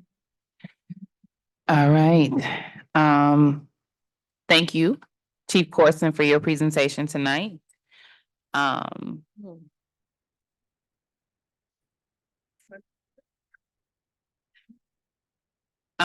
So at this particular time, it's 10:30.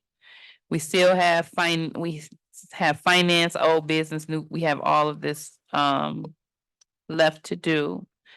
I'm wondering being that there's minimal, do you all have objection if we were to just defer, because we don't have our finance committee chair present? Our monthly financials, we normally would you all be opposed to us amending the agenda to adjourn this evening? Versus going all the way through the remainder of what we have, or do you want to do financials? We have a resident that's been. No, we would not prevent your public comment, ma'am. We can't take that from you. I would never do that to you. But I don't want to do something that the board's uncomfortable with, but I also want to be respectful of everyone as well as the chief's time. So we could potentially allow Chief Vincent, are there any highlights that you want us to pay attention to in monthly financials?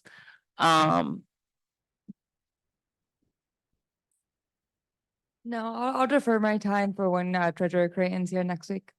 Are you sure? Because you've been sitting here with us as well. I'm good. Thank Okay, you you. just I want to did- go home. I think I would just ask, I did put extra emphasis on some of the items in the financial summaries. So if there's any questions, let us know in advance. We'll make sure we are properly prepared for the board meeting next week. My chief. Thank you so much.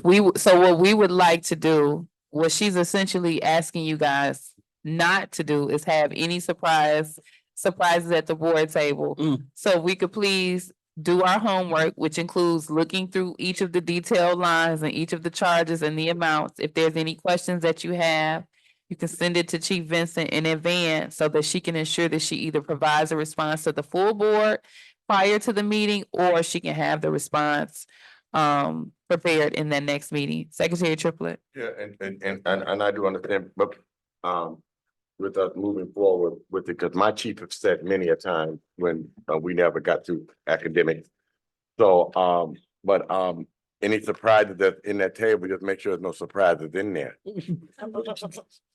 So it won't be a surprise, it might be a concern or a question, so she might be surprised about the question, but it wasn't like a surprise at the same.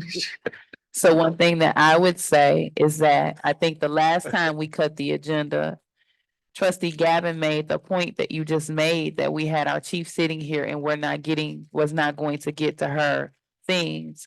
So in attempting to cut this time, I wanted to respect our staff, as Trustee Gavin pointed out in the last meeting. So it wasn't an attempt to disregard what was said previously. I was actually trying to implement that. You're very welcome. You know, I respect all our chiefs. Okay, so if there's no objection, I'll ask if there is a motion to amend the agenda. We're essentially just gonna go to open, the amendment that I'm suggesting is that we amend the agenda to allow to remove everything but open public comment and adjournment.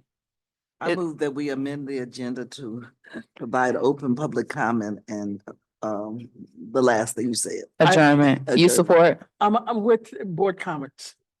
Well, there's no point in amending the agenda Okay, then. then. Okay. Yeah. We've said Well, enough, I had trustee. something I like to mean, say. but, okay, Can I say it? let's move forward. I will take the request. Everybody want to have something to say. We've said enough. I today. got to talk about. It's okay. facilities. So old business, the only, Don't play. No, but we're talking about putting cameras in abandoned buildings and we got. save that for your comments, that please. don't I have not given you the floor.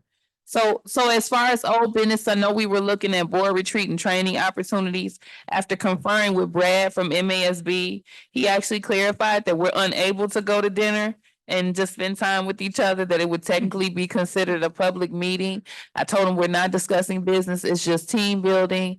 I don't understand how we can't do it here, but we can do it at MASB. And he said OMA makes concessions for things like conferences and things of that nature, that we can't do dinner together. It would, and if we did, we would have to provide notice to the public of where we're going. Which kind of seems crazy because no one wants to sit there and watch us eat. So we will still be doing the trainings for the financial piece that'll be in the month of April. And I'm thinking April 20th, but I want everyone to check their calendars and give me an update on if that works for you. I think that's that third Saturday in April for a finance related full board training. So the trainings that I want to do is on board meetings. I think it's like effective board meetings or something to that extent, the title is. And then the other is on finances, the budgeting piece, so that we can make sure we're ready for approval of our upcoming fiscal budget. And I'm thinking April 20th. So if you could look at your calendar, see if that works and let me know. I have nothing for new business. So at this particular time, we're at open public comment. And I know that we have one member of the public that is extremely dedicated and waited this whole time. I did read it earlier, so I won't read it again. Do you remember the statement from earlier? So essentially you have 3 minutes Your phone. to make your comment. And we appreciate you in Thank you. staying. Good evening.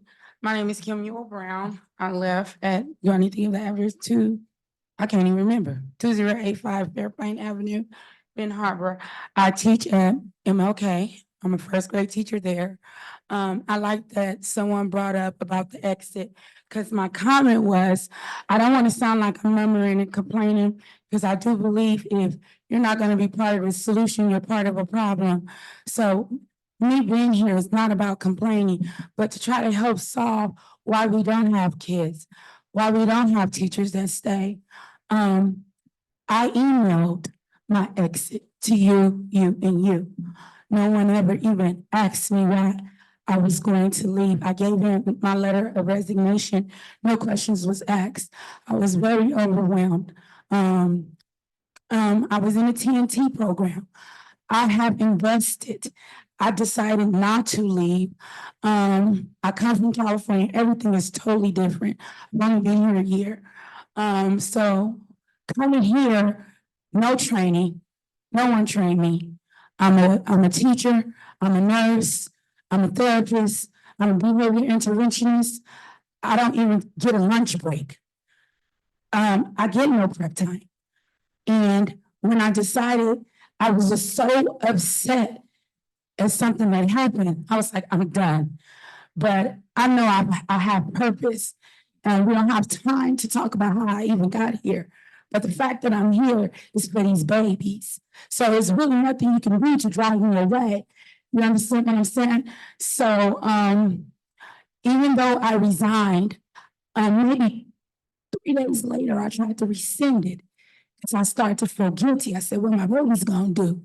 They said, our new superintendent said, once you resign, you can't change your mind. didn't even talk to me, did not care nothing about what I was going through. And that hurts. Just like I was sitting here, I'm a teacher, no one sit you on a glass of water. Charity starts at home. No one's gonna stay here when you don't feel loved, unless you know your purpose. You understand? I said, my kids know I love them. I recently raised over $600. Not, and I don't want no, because my kids, they work hard. And we went on a boating trip, okay? I love these kids. And as of right now, I don't even know where I stand. I continue to work, and I ask, and I make phone calls, and they don't get return. They don't feel like love. That's why people leave. Because you invest in something, you expect return. But I praise her on my bad church. My return is when I see that kid that say, I remember Miss B.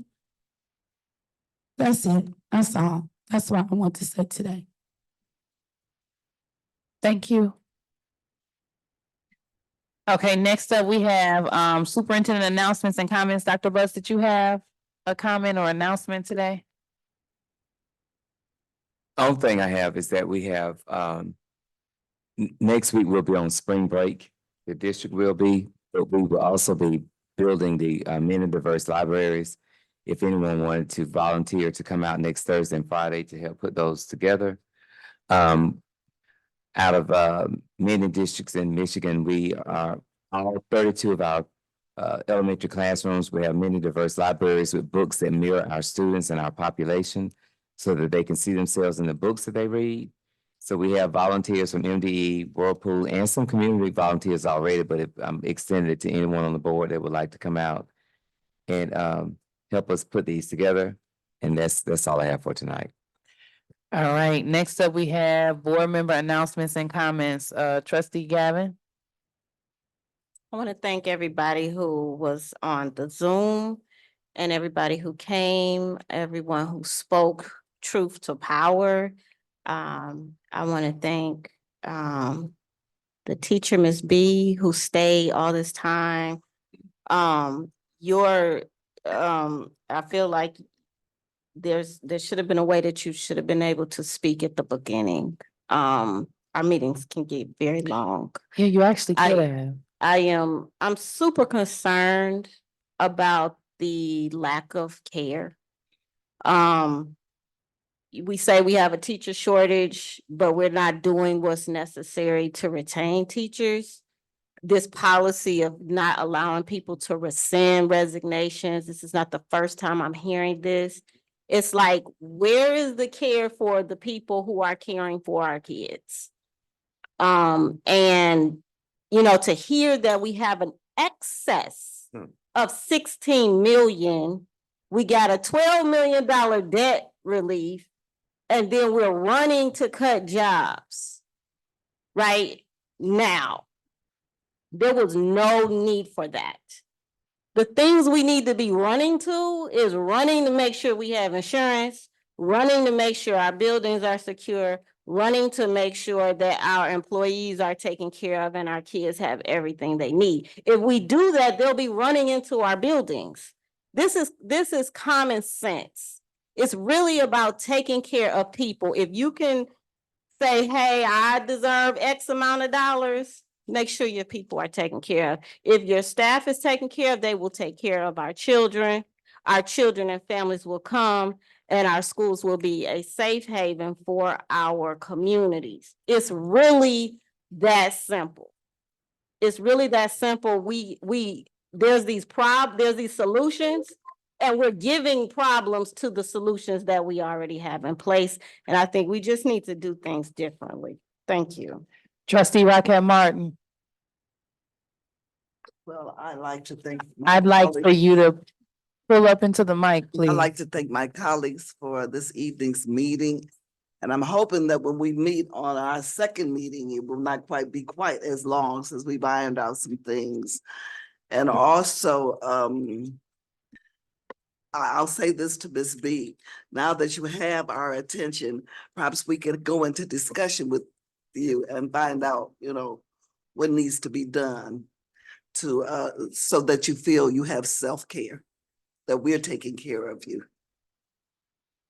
Thank you, trustee Raquel Martin. Secretary Triplett.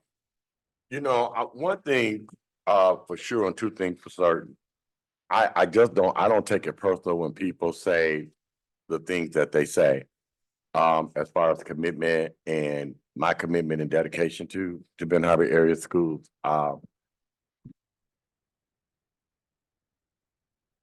Ms. B, it really touched my heart because it was heartfelt, and I just know it's true. You're not the first person. This happens all the time, that they call and seek help and ask for things, and you can't get to the superintendent. You can't get in touch with anybody. For you to say that,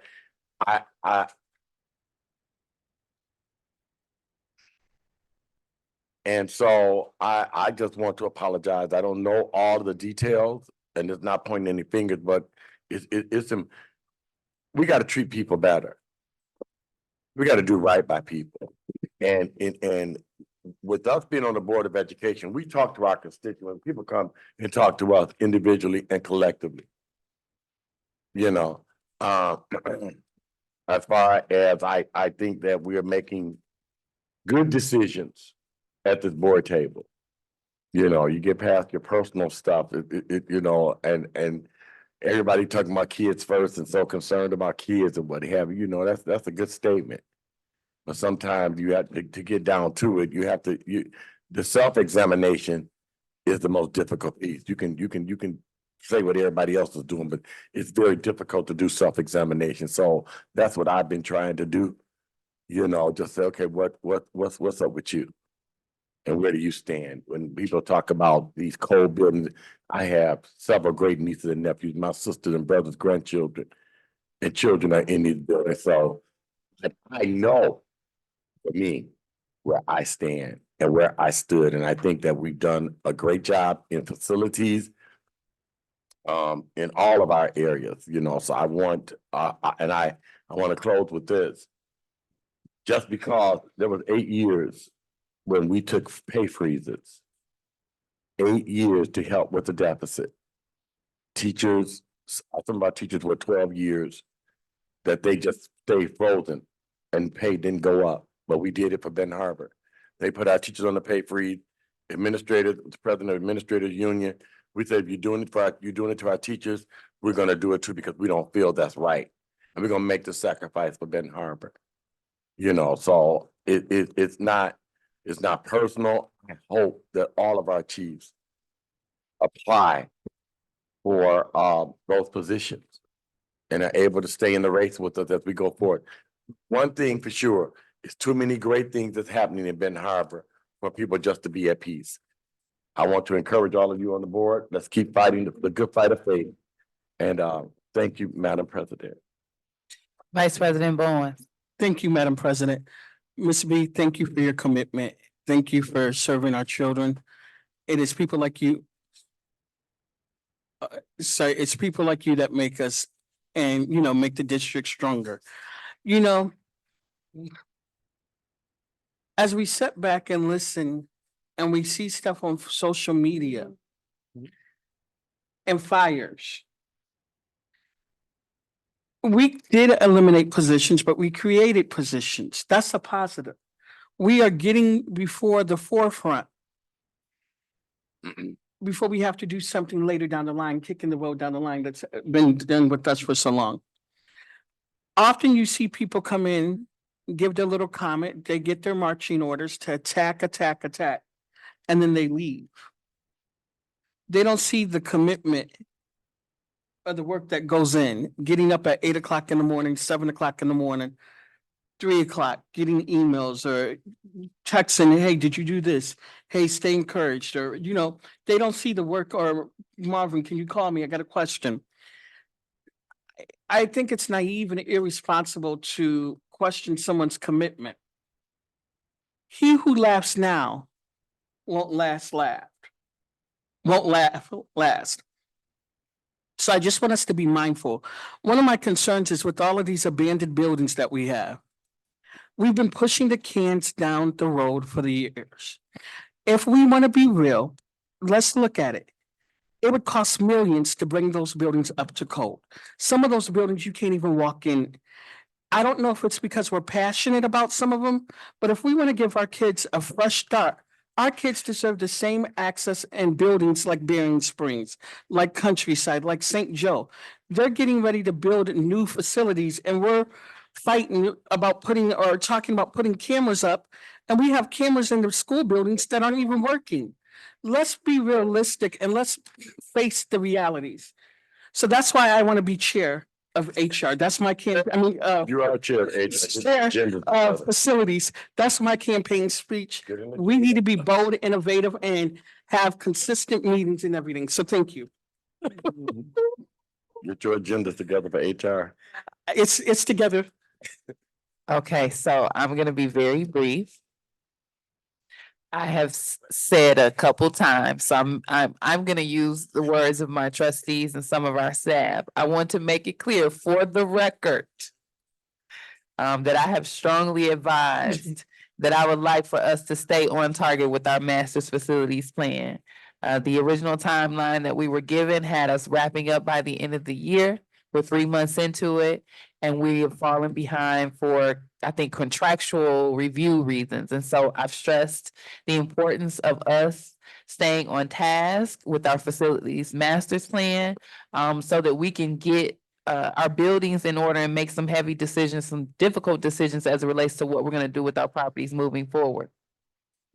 I am anticipating that I will be receiving the update on the management of the vacant properties and the insurance coverage options for those vacant properties as we go through the process of our master's facilities plan. I also have asked that the Human Resources Department bring to our attention the strategies that we were presented previously for retention and recruitment of staff.